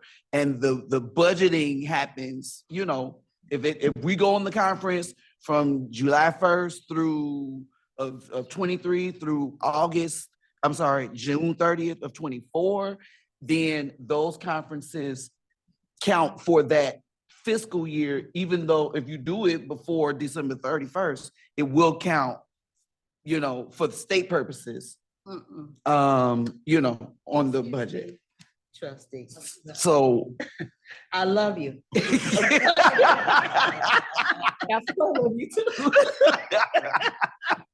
But let's move on. Thank you. And then I go to Carolyn. Mary Sharon? Yeah, it's always been fiscal year because our budget year is fiscal year with the fund. And how do we do our bookkeeping for the fund if we don't have the expenses in that fiscal year? But dear trustee, we have never been accounted for one I'm not even conference talking for about that. 2 I'm just years. talking about The- how, The amount of in 1 year, and then the conference repeated itself in another year. That just does not make sense. but I mean, it is for what it is. educators, I don't think that we would tell our students to do this. But anyway, let's move on. It's Carolyn. always worked in the past. So- Always. I mean, I've been on this board since 1991. Yeah, It's but you always were- been fiscal. No, whatever they did in the fund to Right, Gail? reconcile the money, that was one That is thing. correct. Gail and I have been But around what since is in 91. the statute is another. Okay, The statute is not, never because mind. Thank we you. don't pay our Get some bills explanation. on that. Carolyn. So I can actually, I pulled up the statute. I had the same confusion go in with my Article 3 and Article 4 funds because their fiscal years are all over the place, December 31st, April 30th. So the statute requires that you complete 8 hours of training per year.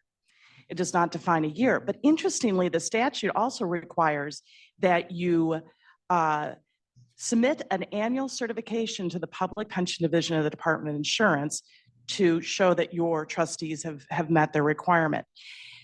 In my fire and police world, those pension systems are submitting their DOI annual statement with that certification on trustee training within 6 months after the fiscal year. So I think it is intended to track with fiscal year, which also would align with your desire to track your expenses and budget for it as well.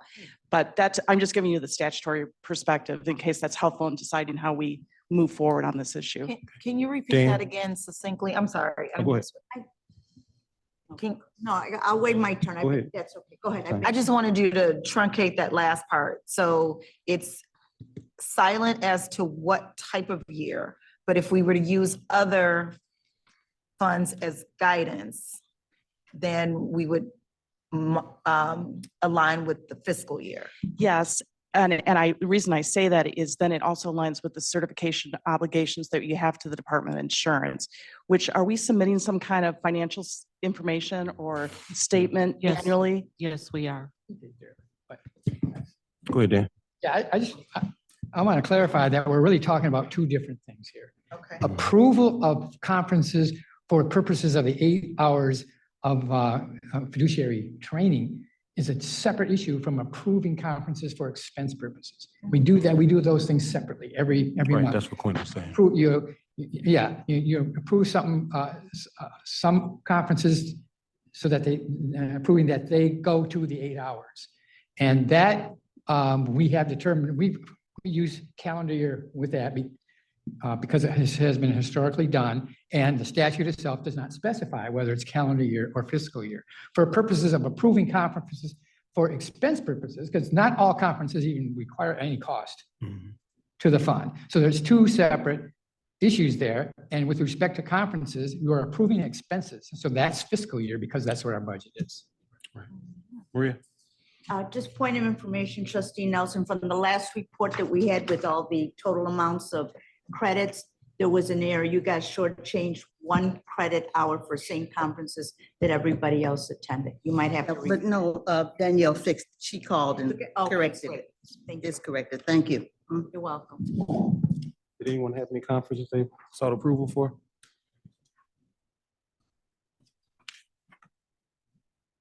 No? Well,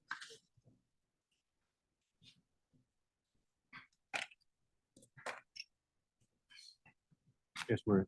A question on this on conference. I know I've asked at other pension board meetings, and I'm going to ask again. We require approval for trustee conferences.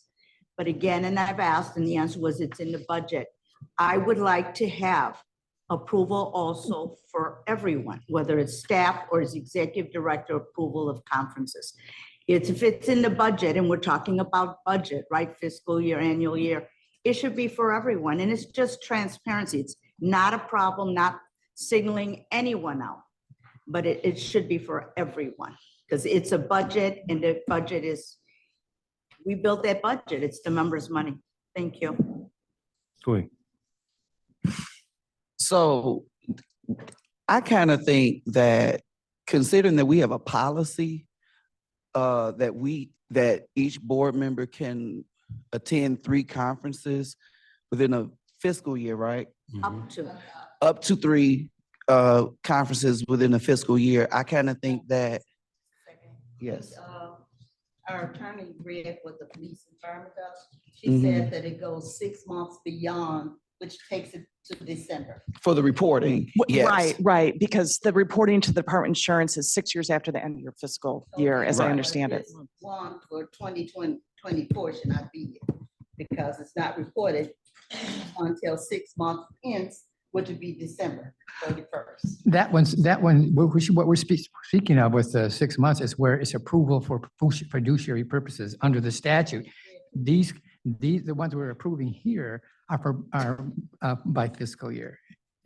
Right. So what my point is I think that we're belaboring a point because we have a policy. So I don't see why we have to vote on it anyway.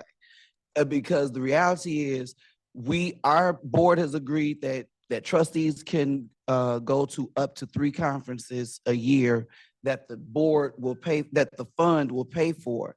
So if that's the policy, we kind of circle in the airport about these conferences. And honestly, I don't see the point unless we're asking for an exception to go to a 4th conference or something like that. That's number one. Number two, as far as budget goes, that's why we make a budget for the year. We budget what it's going to cost for board members to go, for staff to go to these conferences and everything. And so I think as long as something is falling within the budget that we as a board establish to do these things, I don't see the need for us to have people coming to us every month or every week to ask for permission to go to a conference, particularly staff, because that falls under the purview of their boss, the executive director, or whomever else is their direct boss that approves that stuff, because we as a board have given them the budget to be able to do that. Those conferences fall under the expenses of doing their job. If my job is to write music curriculum and CPS sends me to a conference, or my principal sends me to a conference to learn about writing curriculums, why should that decision have to go down to CPS's board for them to approve for me to go to that, conference? That's kind of the same thing of what we were talking about getting the disability approvals and stuff. I am all for being aware of what's happening, but for me, I want to be very cautious about thinking that every single thing that happens in this building got to come before my eyeballs when we have staff that is here to do that job. We have an executive director, we have administrative people that are here to do this work. And unless they, putting some money in a piggy bank and sliding it out the garage that we don't know about, it does not make sense to me that we should have to belabor these points about everything don't need.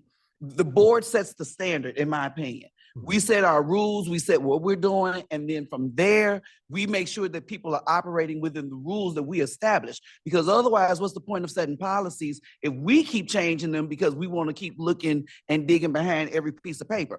I don't want to dig behind every piece of paper once we already put what's on the paper. It's done. So I just think that I would like to see us, President Blackwell, figure out a way of being more intentional about moving these things along, it's particularly about these conferences and stuff. I understand the conversation that we had today was totally different because of the discrepancy about how something is, written. That in and of itself is not what I'm referring to, but I am saying just as a general rule of thumb, every month seem like we having this belabored conversation about a conference and who gets to be approved and who's not going to be approved, and we got a policy about it. And I don't think that we need to be getting into the business of how conferences are being approved, because the staff has a boss that does that. With that being said, we need to move on. Yeah, I was Okay, of saying, does every department have a Excuse me, budget? I've had my hand up. Okay, but I have to But call see, I on you. know- But I have to call on you. I've had my hand up and you Okay. call somebody So else. with that Okay, being it's on said- record. Thank you. I'd like to move on. Is there any conference that anyone wants to approve? If not, okay. Thank you, Gail. Thank you.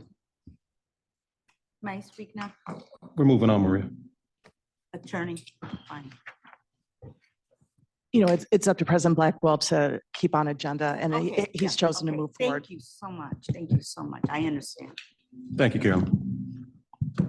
We're done with the vote agenda. Okay, that takes us to 9, report on committee, pension law and administrative rules. Oh, yeah, excuse you. Okay, I'm sorry. That's I need you. your motion. I was not here to see you being sworn in for that. John's not, he's not coming in. So if you would like to go first. Should be promoted. Okay. Did you ask him to It's up promote to it? you. Cecilia, could you promote James in so he can speak? He's on. Oh, okay, thank you. Good afternoon, everyone. Can you all hear me? Yes. Okay. Where are you? Pleasure to be here and participate. To give you an update on the report and to go through it just a little bit, we first week of veto session, and prior to that, rather, we had talked with, when I say we, Larry Sufferton and I, who represent CTU, we had talked to Senator Martwick maybe 2 to 3 weeks prior to veto session and got his commitment to move a bill forward to talk with leadership and determine if anything was going to happen in terms of looking at the penalty reduction bill for those retired teachers return to work. Senator Martwick agreed to do it. We arrived on October 25th. I met with Senator Martwick, and his attitude was a little different. That at that point in time, he wasn't sure what leadership was going to do, and he said there was no possibility of moving a bill forward. So I saw President Harmon walking down the hall. I went and met with him, asked to have a meeting with him. We met the next day and basically made our case. Joe, Matt and I, Joe Cheney, Matt Hughes and I, made our case, and they decided to support us to find a bill, and we were to follow up. Obviously, once you leave, things become sometimes a little more difficult, but we finally caught up with Jake, and Jake identified Senate Bill 1629 that was actually on third reading, he thought, in the House. And what happened, and well, anyway, long story short, so we started working on Senate Bill 1629. The sponsor at the time was Representative Justin Slaughter. I was able to communicate with Justin Slaughter that Friday, Saturday, Sunday, and talk with Carlton and staff at CTPF about what his needs are. He wanted a fact sheet. He wanted a little more information about the bill, and we communicated that to him in the belief that this bill would move forward. We were told that it was a FOP bill, which was strange, but we followed what they said.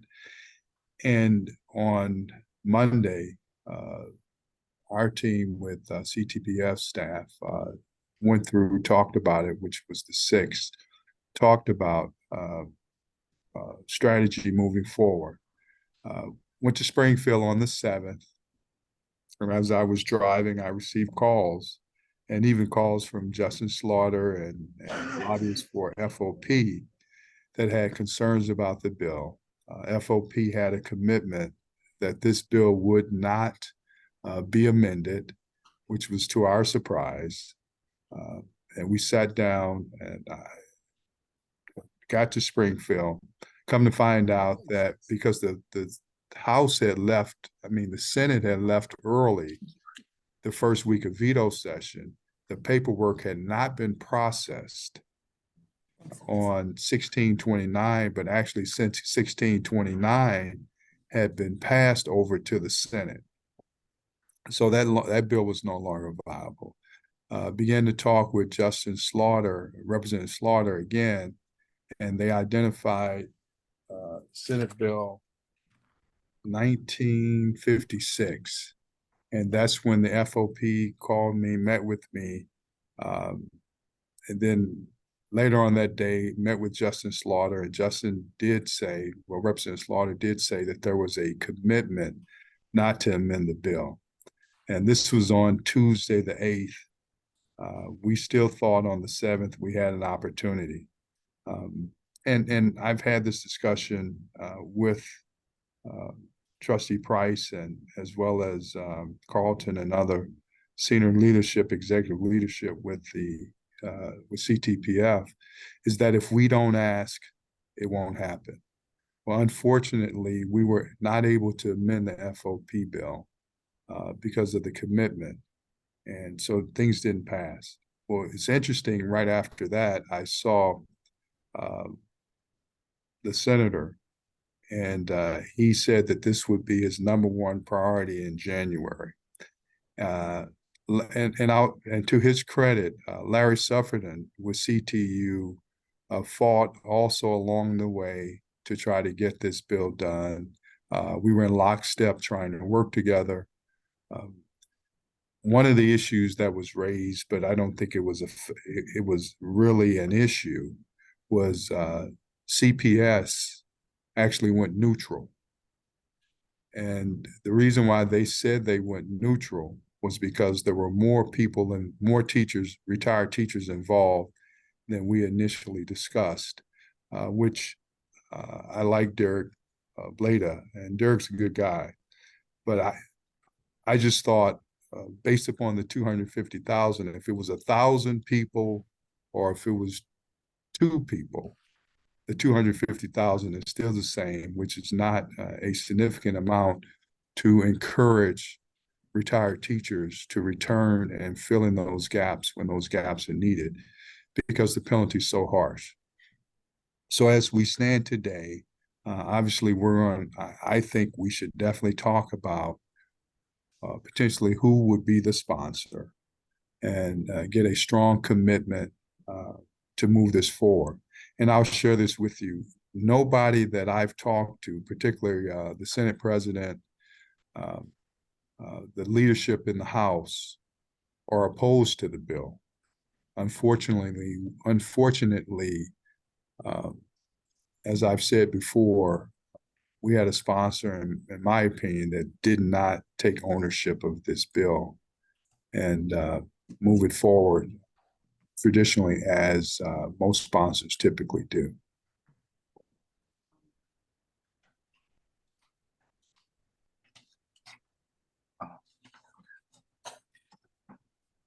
Can I ask a question? So, Mr.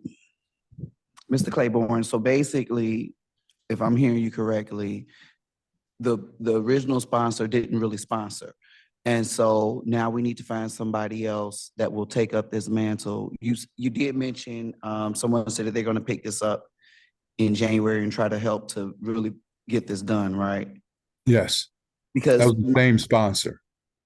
okay, because, I mean, it's unconscionable that the onus on making sure that a retiree does not go over on their days, otherwise they lose their pension, is on that retiree, when a lot of times that stuff, tracking days is difficult, especially if you're going from school to school. Why should you have to track your own days? That don't even make sense. And then the penalty is your income. I don't know whose bright idea that was downstate, but I have a problem with people making decisions that they don't have to live with the consequences of, because I bet that wouldn't happen if it was them doing that. And on the CPS side, this is why we're having problems filling classrooms. This is why we are having problems getting people to come to work, because this is stupid. And I intentionally use that word because that's exactly what it is. It makes no sense that a retiree needs to be concerned about whether or not they're gonna go over their days and then lose their income for the rest of the school year. I mean, who does that?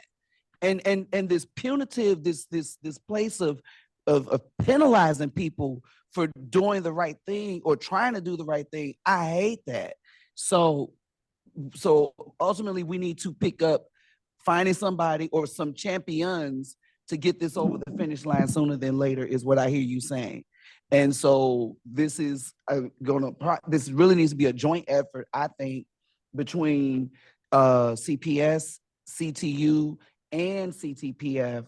We need to all come together to fix this, because all of us are impacted in some form or fashion, or our members. Maria? Yeah, it wasn't stupid. It's called the checks and balances, because it was a system the teachers were using where principals would call them in.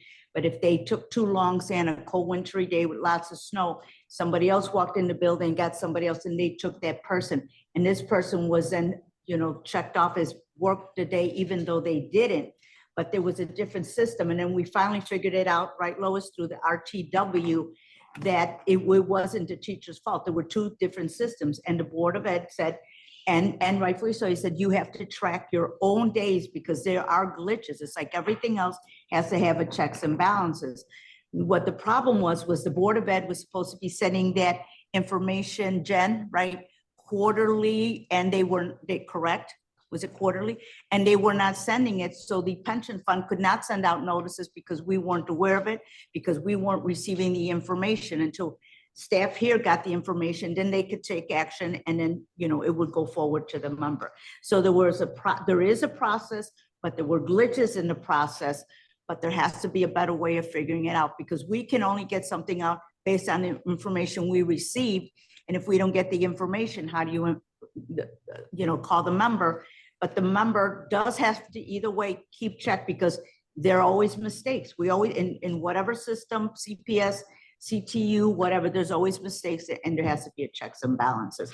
The problem was that this board, at some point between 2011, I retired, and 2017, when I came back, decided to say a policy, and there was something with the statute, that we have a right to collect our money. But when we collect our money, we have a right to collect it, but then we have to know exactly how many days did they go over, whatever. But the fund decided to say there's going to be a penalty. They told us you have a right to collect that money, you implement your policy.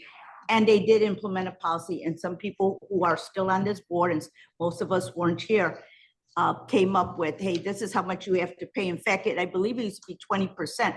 We got it down to 15%.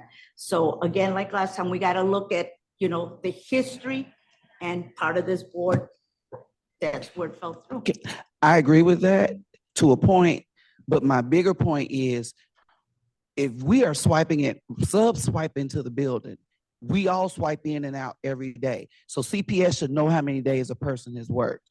And yes, people should be tracking that too. But I mean, if you a sub that work every blue moon, the average person's not maybe thinking about that. But then you got some subs that work 2 or 3 times a week because they're trying to supplement the cost of the insurance and stuff. Whatever. If you working to go and paint your house, I don't care. The biggest issue is there still should be a system, and I agree with that. And yeah, checks and balances, I agree with that. And also penalty. My issue is the penalty is too severe. Right. You go over a day or two, that's like me stepping on Carlton's foot and he throws me out the window. I mean, I just stepped on his toe. But the policy came from this board. That needs to be tweaked. But then it went through but it didn't just come from this board because it's in state statute. Because if it just came from this board, then that would be just as simple as the board changing the policy. But we can't just change the policy. We got to go down to the state to get that done. The state said you have a right to collect that money. Jen, correct me if I'm wrong, please.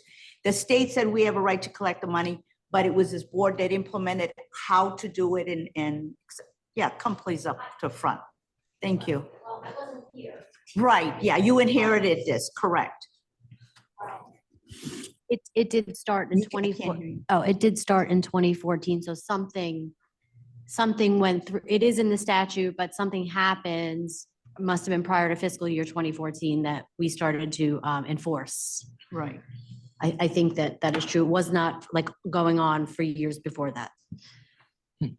Dan? Yeah, but the issue here with this statute isn't how we enforce it or if we enforce it. The issue here is what is the penalty to be enforced, right? Right. You want to, the objective is to reduce that from something that seems like it's punishment not fitting the crime. It's something that's. So can I ask one more question? Go ahead. So then is that to say that that it's optional whether or not we choose to enforce it? No, I'm just saying that's not the issue with the statutory, with the amendment to the legislation. The issue No, there- that I understand. Right, yeah. But my question is though, did I understand you before that to say, because I do understand that it's this, the language to the statute is that's what we're working on. But my question is, then do we have the option of whether or not we choose to as a fund enforce that or not? No, I'm sorry, I was misleading. I was talking about the mechanism by which we enforce it, by, tracking the days and then, and then, canceling the pension as soon as possible. But usually they will have been receiving the canceled pension, so to speak, until they learn that they exceeded the days. And so then we have to collect that overpayment. And then there was an option at one time for them to pay that, not all in one lump sum, but as a deduction from their monthly pension payments going forward. And I think that has been reduced from 25% to 15%. Is that It right? used to be at one time, yeah. Yeah. And do you know who gets that money? Do you know who collects that money? We do? You do, exactly, you do. Not CPS. We do. Yeah, well, that's right. Yeah. So we can't even complain about CPS. At first, I didn't know when I found out shortly. Did he after I answer your got it. question, Quinn? Yes. Thank you, Dan. Thank you, James. James, you want to You're continue? No, unless there are any questions. Again, and I'll reiterate this, and it was definitely reassured that nobody's against it. And even with CPS being neutral, that shouldn't stop this bill from moving forward. Again, I think we need to sit down and have a discussion, have a discussion with leadership if we want to go the same direction or if we want to seek a new sponsor. Okay.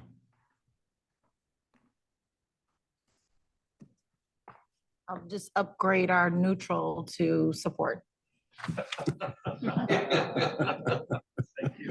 Yeah. Thank you, James. Thank you. Thank you all. Have a great holiday. Thank you. Thanks, same to you. Kind of further add just as to kind of why to clarify, because I think this is a really important discussion and trustees, certainly your enthusiasm is not lost. I think there's that look back versus the look ahead. It's the severity versus the actual infraction. If I had to boil it down to its basis, right? So I think we're all, as was pointed out, in agreement, those things were not necessarily aligned. And certainly we can go forward. I think our issue in the past was that look back, those 46 folks or what have you. But as we go forward, we have an opportunity to kind of right this ship. Right. Thank you. Well, we're a little bit, what time is it? 11:36. Lunch is supposed to be at what, 12? But can we move to 12? We do items to move to the omnibus to accept the omnibus rather. 12A, report on the Committee of Claims and Service Credits. Can we move that? Okay. Can we move that? Chair? Oh, we don't change the committee. We don't forget who the chair is. Yes. Who is that? Yes, we can move it to the omnibus. B, report on Committee of Investments that is now Jackie. Let me get these. Jackie. Okay, I have to wait for her to come back. Committee on Finance, can we move that? Move to the omnibus, please. And the report on the Financial Secretary, can we move that? Move to the omnibus. Okay, I have to wait till Jackie comes back, right? We can just And move it. maybe while we do that, trustee Rodriguez had a Yeah. question. Yeah, I was coming to her. I was just asking for clarity. Can we can't move Jackie's item until she comes That's back. why I wanted to get the question before it moves to And, the omnibus. Okay, on records, third time. It's happening. What was your question? My question is, when can we talk about what, before moving something to the omnibus? Because according to policy, you move to the omnibus and then there's no discussion. When I would like to go through some of those expenses and things in the claims and services. So what is the procedure I'm asking you? Or is it when they have the committee meeting, I put it on the agenda, I say, I want to review some of these? Because we always do that pass in it and people committee. ask me You questions. can do and- that in committee. I'm sorry? You could do that in committee. If I'm on a committee, a committee, but to place something on the agenda, because I know a former trustee last time came and put something on the agenda, they got to speak, and as a trustee, I just want, all I'm concerned about checks and balances. I love everybody, like Lois Nelson loves everybody too, including Mr. Trustee. I love you all. But my job is to ask questions and then transparency. Okay, good. There's the answer. The end. That's it.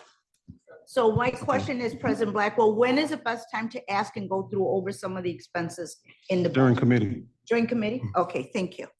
Okay, so did you want to move Yes, I that? do. Yes. Okay, thank you.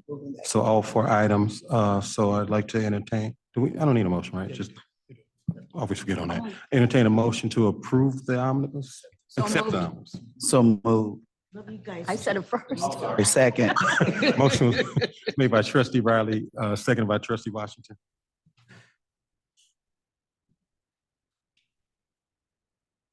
Call the question. Trustee Yes. Barajas?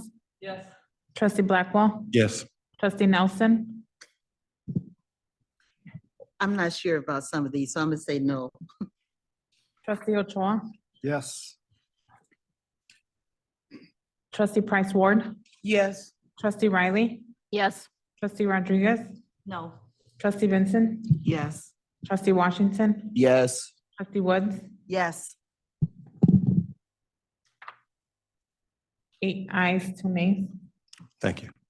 We can do 13, report on the technology committee. This over to Richard Anderson to talk about the Titus.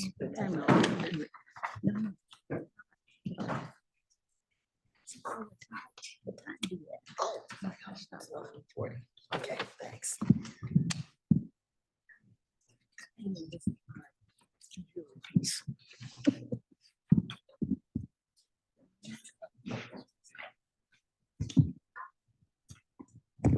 Good morning, President Blackwell. Good morning, trustees. Morning. Welcome to the Project Titus update today. If we can move to slide number 3, please. We want to spend just a couple of minutes talking about our new brand because we are very excited about that. Our new brand Titus is represented by a shield. It's a symbol of protection and strength. It incorporates a check mark, which is a clever way of demonstrating that our system is checked for accuracy and our data is sound. It incorporates the same colors and elements that we have for our other logos and our core values of trust, integrity, and stability. And for this new shield, I wanted to call out the creator of this shield, who is Kay from our communications team. Did Kay make it up here yet? Okay, we wanted to lift him up and recognize him for doing a really great job. So thank you, Kay, for.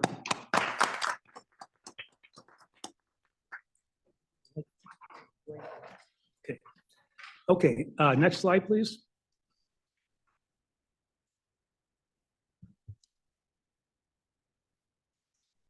Titus is Latin, and the origin means honorable or strong, and incorporates letters from trust, integrity, and stability, which are our core values.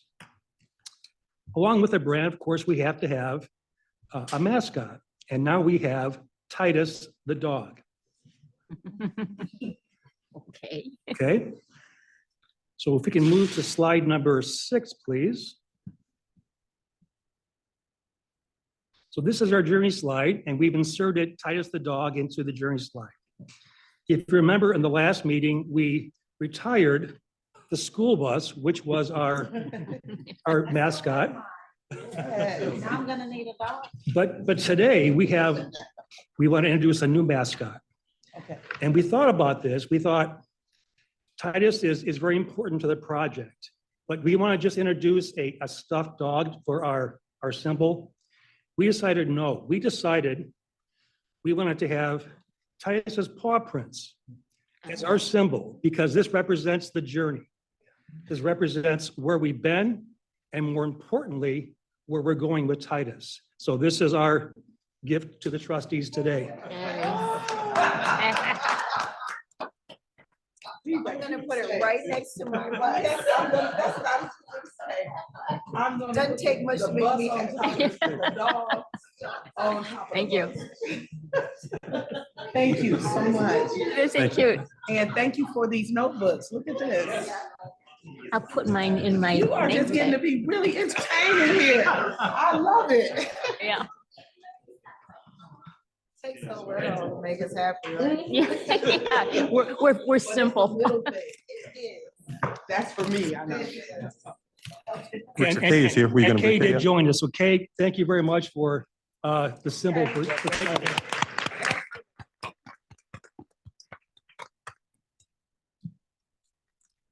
Okay, next slide, please. So this is our main status slide. And we are green overall, as well as the components of scope, schedule, budget, and resources. Looking at key updates, achievements, we continue with our phase 2 fit gap, where we are examining all of our commitments and requirements. We did deliver the first subset of data to TELUS Health, and it was very successful. And as I said, we conducted our kickoff and rebranding of the project. Looking ahead, we will continue with our phase 2 fit gap and prepare for a second delivery of data to TELUS Health in the December timeframe. And with that, I'll turn it over to Jen to talk about the fit gap sessions. So I'll just go back a little bit because we have a new trustee. During our fit gap sessions, we're going through a list of 1,600 plus requirements that were part of the RFP. When we were evaluating vendors, they needed to tell us which they thought they could meet, and that was part of our determination of who we chose. So we have this list of commitments. It's largely stayed static, but there have been some changes because process changes over time. If we could move to the next slide, I don't know. Oh, thank you. Okay, so the commitments have been broken down into functional areas. So areas that might be familiar or make sense to you, right? How is the member portal going to work? How are we going to process retirements in the future, refunds, disabilities? It's broken down by functional area. And what this table here shows you is the functional areas that we've been through with the vendor, TELUS Health, where we've gone through and reviewed all of the associated commitments and decided, does the system's current functionality fit our needs? In many, many cases, the large majority of the cases, it does as stands, and then we have to work out if it doesn't fit, what are we going to do about it? So it's all preliminary. And it's going to take us through March to get through all of these areas. We're about halfway done. So we're in the middle of finance right now. Okay. Let's move to the next slide. This is just an overall timeline of the project. So we're currently in phase 2. Phase 3 is an environments provisioning phase. It goes throughout the project. Once we finish our fit gap, we'll be done with phase 2, and then we're going to actually be moving on to development and configuration and testing. Okay. So this is the same timeline. There have been no changes. We will obviously keep you up to date as the project continues. Thank you. I'm going to pass it on to Matt, who's going to talk about the sub-projects. So yeah, next slide, please. From the beginning, we've identified 4 different sub-projects that we're working on along with the main development of the new system. Data is one of them. So there are really 2 parts to our data sub-project. One is the cleanup of our existing data, and this has been going on for almost 2 years now. We've identified hundreds of business rules. We are running those against our data, finding any issues, and working to clean those up. Sometimes it's working with an employer to get better data, or looking up old records on our own and adjusting those. The new part of the data project that we've begun working on is the migration to the new system. So working with TELUS, we're identifying how our data fits into their system. And we've started with some of the base data tables. So right now we've worked on people and employers and getting that basic data mapped over. And they've divided it into several sets of data that we're delivering to them. We delivered the first set just this past month, and we're looking to deliver the second set in December, and that's going to include employment records. So that's progressing. I think everything has been going well. The data we've been delivering them is fitting into what they're expecting. We continue to work on it. Any issues that are discovered, we will fix and deliver in the next set of data we deliver to them. Next sub-project is organizational change management. This has also been going on for a little while. This deals with how our processes are changing, how it affects the people who are working here, and what their new role will be, how their role may change with the new system. One of the first things we did was identify all of our current processes. We mapped those all out. And right now, we're working on a process to identify places within those existing business processes and how they may change, what needs to improve in them as we go forward into the new system. And we'll be comparing the current state of our processes to the expected future state based on what TELUS presents us in the new system. Employer outreach is another sub-project that we've worked on for a while. This is just making sure our employers know what's going to be changing. Sometimes there'll be things they have to do differently. We want to make them aware prior to the system changing. They're also helping us with some of this data cleanup. So we work with them there. We've continued to have regular meetings with CPS, our main employer. They're pretty heavily involved in a lot of this data cleanup, and any changes that may be necessary on their end will certainly be bigger than some of the small charter schools. So we're trying to let them know as soon as possible of anything coming, and we'll continue to have these meetings as we go. Imaging, our last sub-project. This is really less of a project right now. Imaging is just a storage of all the documents that we send out or receive, and it actually was included in the system that TELUS presented to us. We will have to do some work migrating all of our current documents over into the new system, but that has not begun yet. With that, Tom Smith is, oh, Richard will go over the budget. Budget perspective, really nothing new to report. The budget is as we expected. All the costs that we have received have been forecasted. There have been no unforeseen costs or new costs introduced to the system. So we are tracking as we have planned on the budget. Are there any questions? Thank you for a very thorough report. I also want to call out, I know this seems like a really small thing, but the graphic representation of the work that you all have accomplished really helps a lot for digesting where you've been and where we're going and how we're moving forward. So I appreciate that.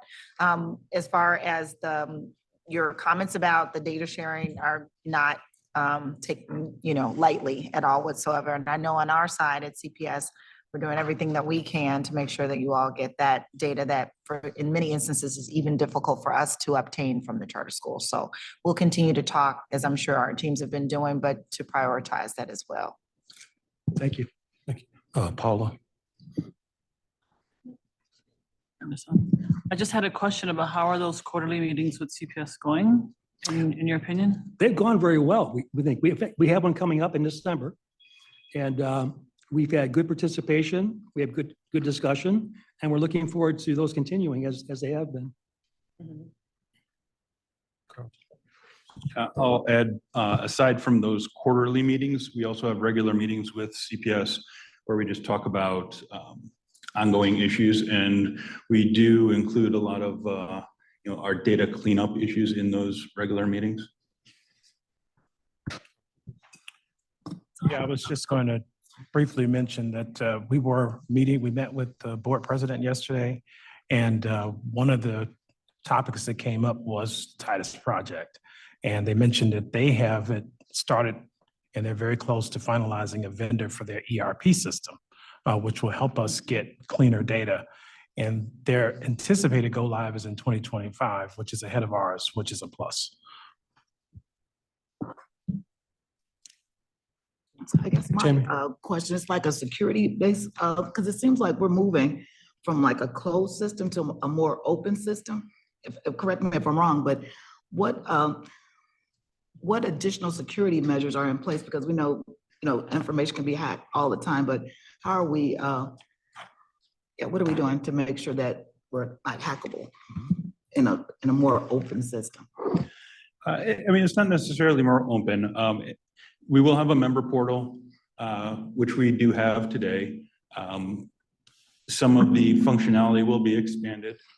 We also currently have an employer portal where they're reporting wage data to us, and that will continue. Any of the additional internal data is still only going to be accessible from here through our systems. But yeah, we're making sure, security is top of mind on anything we put out there. So we'll continue to make sure we're following the industry standards above and beyond. And we also make sure we test everything, both internally with us, and we hire external testers as well. Make sure that we do penetration testing on an annual basis, make sure no one can get into the systems. I'll also say that. Me? Yes, okay. I'll just also say that one of the advantages of going with this vendor is that they have a product roadmap that we're going to stay on. So we're going to be able to take advantage of all of their updates as security enhances. It's going to have to enhance over time. And I know that they have some exciting things coming with making sure that that the person who is logging in is the member, some of the more advanced stuff that's out there. So we've been attending meetings with them, talking about their roadmap, and we'll have a good visibility into what the plan is for the future. It's very important to us. Our system is actually kind of like a little Fort Knox currently, and we are not going to go backwards. We're only going to go forward with that. And just to add, we are in their user group, so we will have skin in the game in terms of what they develop going forward. Okay, thank you all.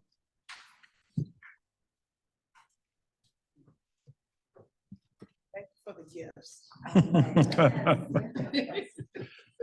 Okay, Carlton, you want to go then? Yes, I can go with the executive director report. Yep. A brief report this month, Mr. President, members of the board. We'll start with our contribution summary for 2023. As I reported in the past, we are still anticipating collecting the balance of the $860.3 million for 2023. That balance as of the meeting is $230.3 million. We anticipate receiving that with the Cook County property tax bills that are scheduled to go out early December. For 2024, the required contributions are $1,022,546,000.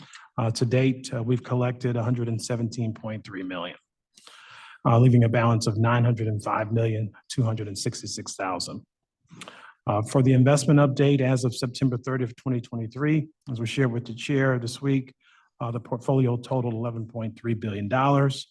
For all periods other than the last 12 months, where we had a 10.96% return, the portfolio has continued to outperform the benchmark. Congratulations again to our 2023 trustees who were re-elected and elected. Welcome to the board, Paula, and congratulations again to our re-elected trustees. We did send out our birthday cards from the fund this past month. 19 birthday cards were sent to members turning 90 in November, and we did not have members turning 100 in the month of November. Health insurance open enrollment, October was a very, very busy month for the staff with the open enrollment education week during the first week of October, which had 7 webinars and educational sessions. We had a vendor week. We had an in-person vendor fair here at CTPF on October 12th. And so far what we've received is excellent feedback from our members on the materials, as well as the new plan offerings for this year. So thank you for the support of the Health Insurance Committee, as well as for the full board in moving those items forward. It was a very busy year for health insurance. As a reminder, all the changes will become effective on January 1st, 2024. In terms of member services, we continue to welcome our members back into the office for meetings. There were 40 in-person appointments last month. We had 50 virtual appointments and 18 phone counseling appointments. The department is doing a fabulous job answering phone calls. There were 5,184 calls that we answered last month and responded to 994 emails in the month of October. And this included a 15% increase in calls, mostly due to open enrollment. As we reminded the board, as far as it relates to member statements, and I know that impacts our active members on the board, we did go green with the statements. So we sent a postcard out, and those statements are now on the website. They've been there now since November 7th. But Jen tells me before the meeting that more reminders will go out so that members can look at their statements. Speaking of the My CTPF portal, we're now up to 16,236 users. In addition to member statements, members can access their 1099s, pay advices, as well as change direct deposit. We just got an update on Project Titus, so I'm very proud of the work that the team is doing to move that project forward, and look forward to partnering more with CPS as they get started on their ERP project. Pension news, our fall pension news was mailed in October. Active members received their copies in the schools, and our pensioners received those via US mail. All of the publications are available in PDF on the website. Update on RFPs and procurements. We're still active in solicitations with our international equity portfolio managers. You will see some finalists at the December board meeting, and solicitations are complete with Cigna, but we're still working to finalize the contract. Strategic plan, we did update the plan, as we mentioned, in July, and we'll have a comprehensive update for the plan for you in the board meeting in December. for our stakeholder outreach, in addition to meeting with CPS over the last couple of weeks, including yesterday. We also sent reports to the House of Delegates, the CTU retirees, as well as RTAC in November. And Carrie Burkich, our Senior Manager of Benefits, spoke at the Fall RTAC Luncheon, highlighting the open enrollment and the health insurance highlights for the retirees. The Health Benefits and Education and Outreach teams, they also hosted a Medicare birthday party for members who turned 65 in the month of October. For all of our members, we have quarterly town halls, and our next one will be on Wednesday, January 31st, 2024. The calendar that we just approved at today's meeting, knowing Michelle, maybe it's already posted on our website. So you can see that out there. And with that, I just want to wish everyone a happy Thanksgiving next week, and look forward to our holiday luncheon after our meeting in December. Thank you, bro. Now, we should probably, we have the cameraman here until 1 o'clock, right, Michelle? We should probably go down for pictures and then come back and break for lunch. So when we come back, we just, pictures. When we come back, we just have investments, executive session, and that's it. And the second, yeah. So we should break for, yeah. Go downstairs to 14 for picture. Yep. Go ahead, Michelle. So for the newly sworn and re-elected trustees, if you could just stay here for a minute, we'll do a photo in the boardroom along with the 4 officers.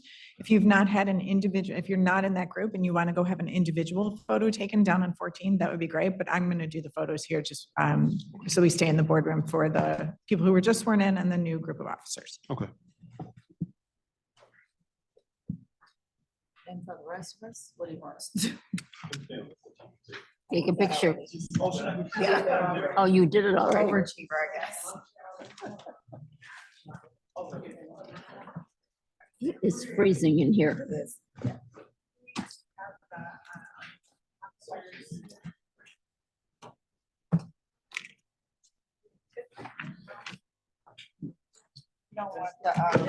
guys don't want to have the light. Yeah, I'm telling you.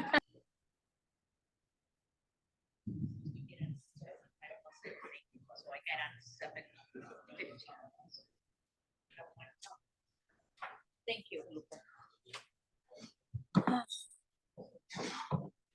We're mostly done with the agenda.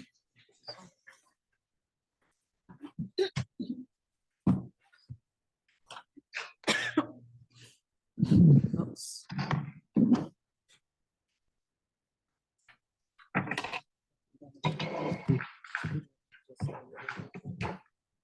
Yeah, better go. You're missing Quentin. You're missing Quentin. Mary Sharon. How are you? Good to see you.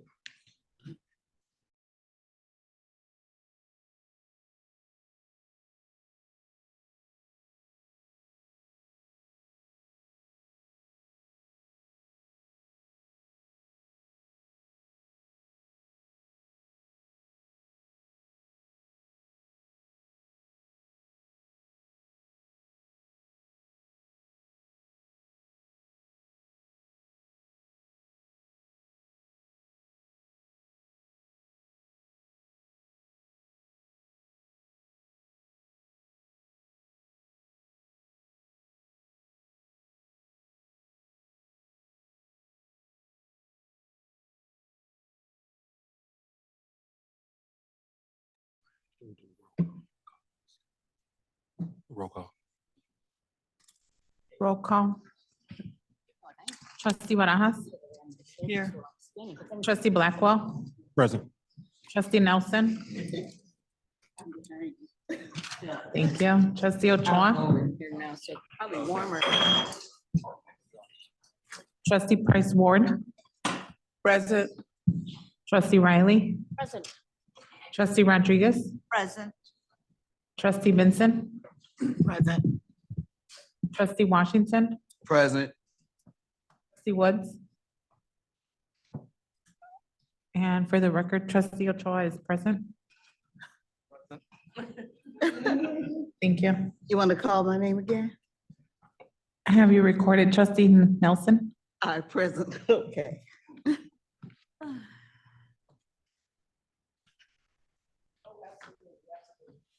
at item number 15, the report of the Committee on Investment. In Chair Lois. Welcome.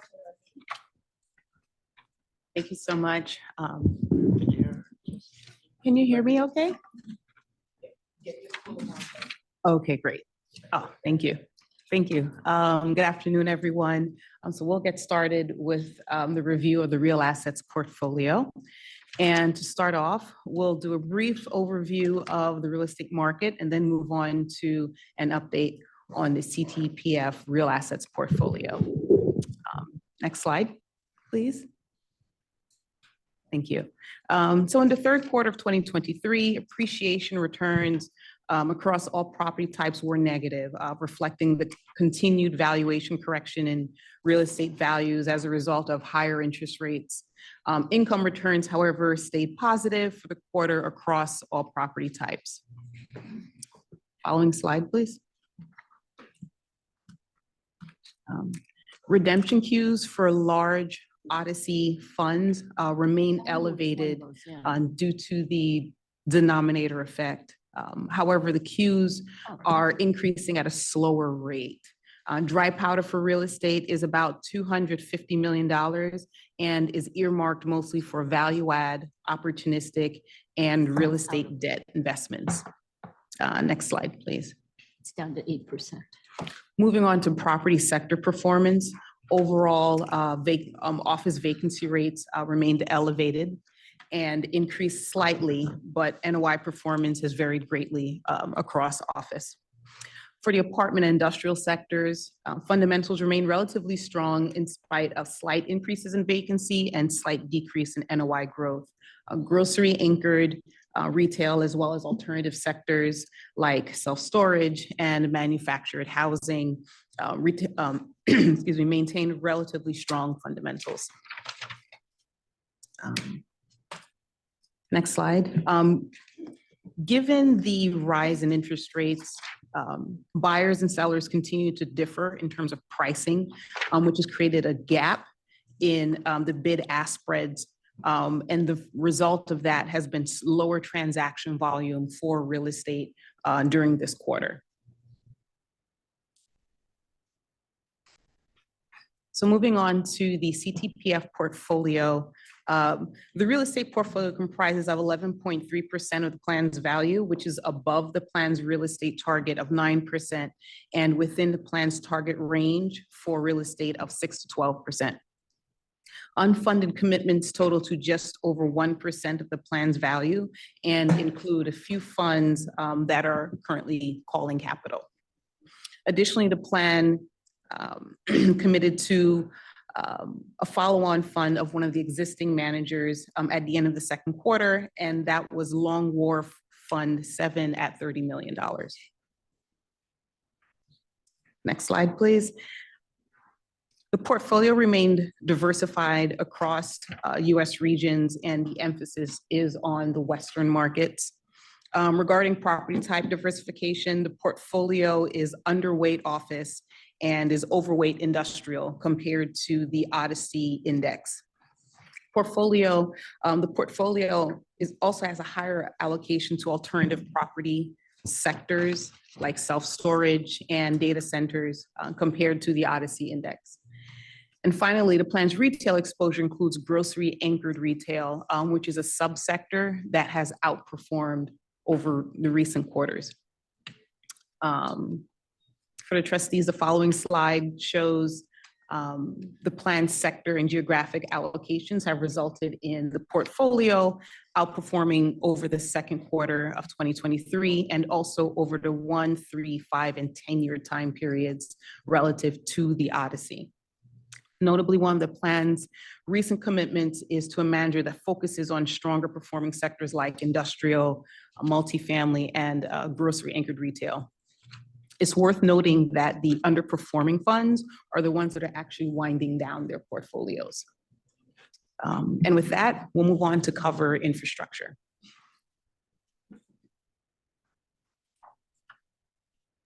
Next slide on the presentation, please. Thank you. The CTPF infrastructure portfolio comprises 2.3% of the plan's value, which is just above the plan's infrastructure target of 2% and in the middle of the plan's target range for infrastructure of 0 to 4%. Unfunded commitments total to 0.3% of the fund's value and include 4 funds that are currently calling capital. It's also worth noting that the 2 infrastructure funds that CTPF committed to in 2022 have begun calling capital. Thank you. Half of the portfolio is invested in the US and Canada. The other markets in which a portfolio is invested include Brazil, India, and China.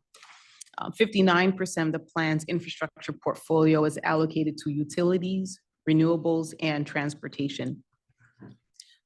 And as a reminder, the infrastructure sector is a relatively new private real asset property type. So there is not yet a standard benchmark for the sector. As a result, we compare the portfolio's performance to the public markets based on a benchmark that is actually more volatile. Over the quarter, the portfolio reported positive returns and also outperformed the benchmark. So that concludes our comments on the portfolio.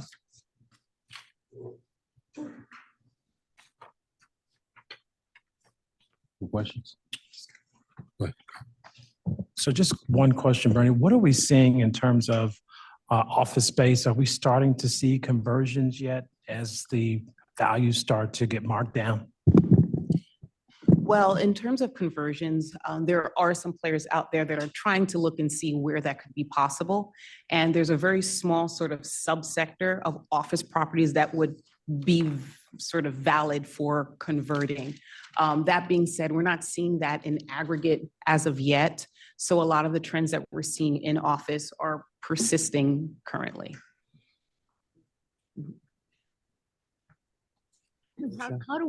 How do you account for our outperformance? It seems like it's pretty dramatic. I'm sorry, could you repeat the question, please? Yeah, I said how the outperformance in infrastructure is nice to see, but what accounts for that?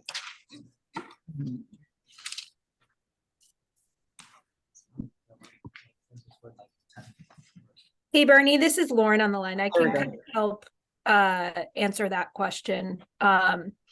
So I would take the benchmark, take some considerations when you're looking at that benchmark, because it is a public markets benchmark. There is volatility that you're not going to have in the private portfolio. Right. I mean, you probably remember that prior to this benchmark, we used just a static 8% net as the portfolio's benchmark. And so I think that was in tune with what target returns really were. So I think generally speaking, you all have invested with high quality infrastructure managers. You have a good portion of the portfolio in non-core infrastructure. So that's also targeting higher returns and definitely higher than that 8% static target return you had prior to your current public infrastructure return. So I think relatively speaking, I think you've had a high quality portfolio for a long time. And that has investing with, really experienced, well-performing managers. So I think that has led to this outperformance, but it's really tough to take your performance relative to this current benchmark and really dig in, because that benchmark has a lot of volatility, and it's been a couple quarters since you've seen underperformance relative to the benchmark. But if in a humming equity market, that benchmark, things might look a little reversed. So I just want to kind of level set when it comes to outperformance versus the benchmark. Again, you all have a very high quality portfolio. That's why you're achieving, just generally speaking, strong returns, benchmark agnostic strong returns. And you've also been very long-term infrastructure investors. I think you were early to that asset class, and that's definitely benefited you and your returns. But I just want to make sure that we're looking at the benchmark with the right lens.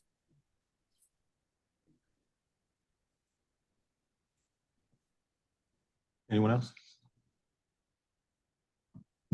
No. Thank you. Thank you.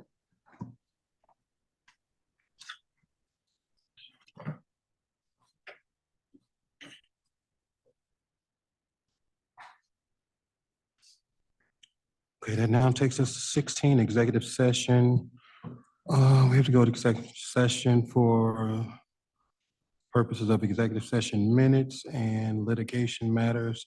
So I'd like to entertain a motion to go into executive session for the purposes of executive session minutes and litigation matters. So move. Second. That's okay, go ahead.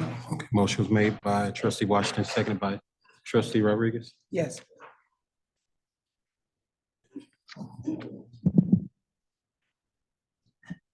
Trustee Barajas, Yes. trustee Blackwell, Yes. trustee Nelson, Yes. trustee Ochoa, Yes. trustee Price Ward, Yes. trustee Riley, Yes. trustee Rodriguez, Yes. trustee Benson, Yes. trustee Washington. Yes. Thank you.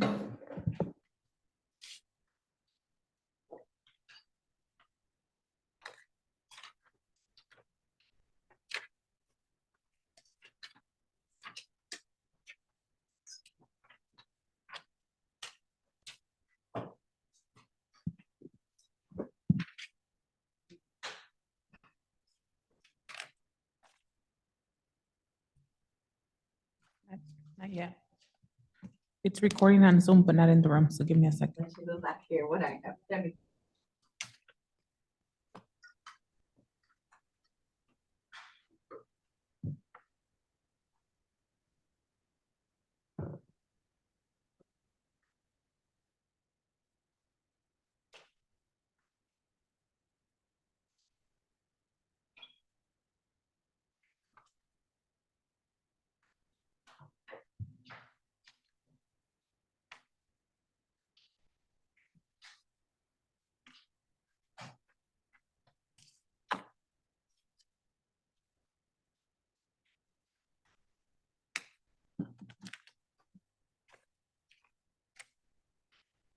It's- Trustee Blackwell, do you want me to do a roll call? Yes.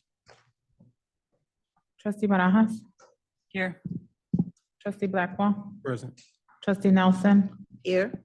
trustee Ochoa, Present. trustee Price Ward, Present. trustee Riley, trustee Rodriguez, Present. trustee Benson, Present. trustee Washington, Present. trustee Woods. That concludes roll call. That takes us to 17, approval of executive session minutes. I'd like to entertain a motion for approval of executive session minutes. So move. Motion was made by trustee Washington and seconded by trustee Riley. And call the question. Trustee Barajas, Yes. trustee Blackwell, Yes. trustee Nelson, Yes. trustee Ochoa, Yes. trustee Price Ward, Yes. trustee Riley, Yes. trustee Rodriguez, No, the information was not in my packet. Thank you. trustee Benson, Yes. trustee Woods, trustee Washington. Yes. That concludes roll call.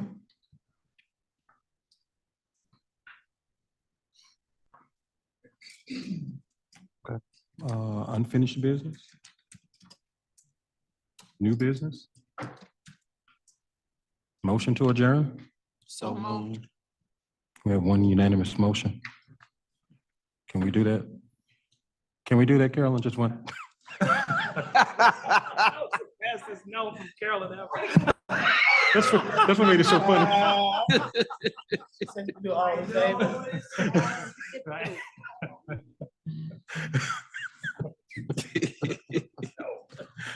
I haven't had a no that fast since only from my mother. Move on so we can really make it short. Call the question. Who made the motion? I missed it. Riley in Washington. It went so fast.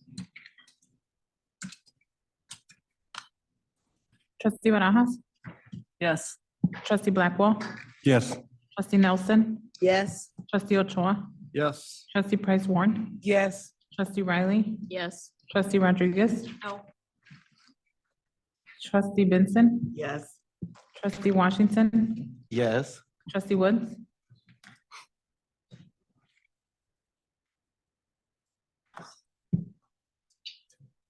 Yeah. Okay. Thank you, everyone.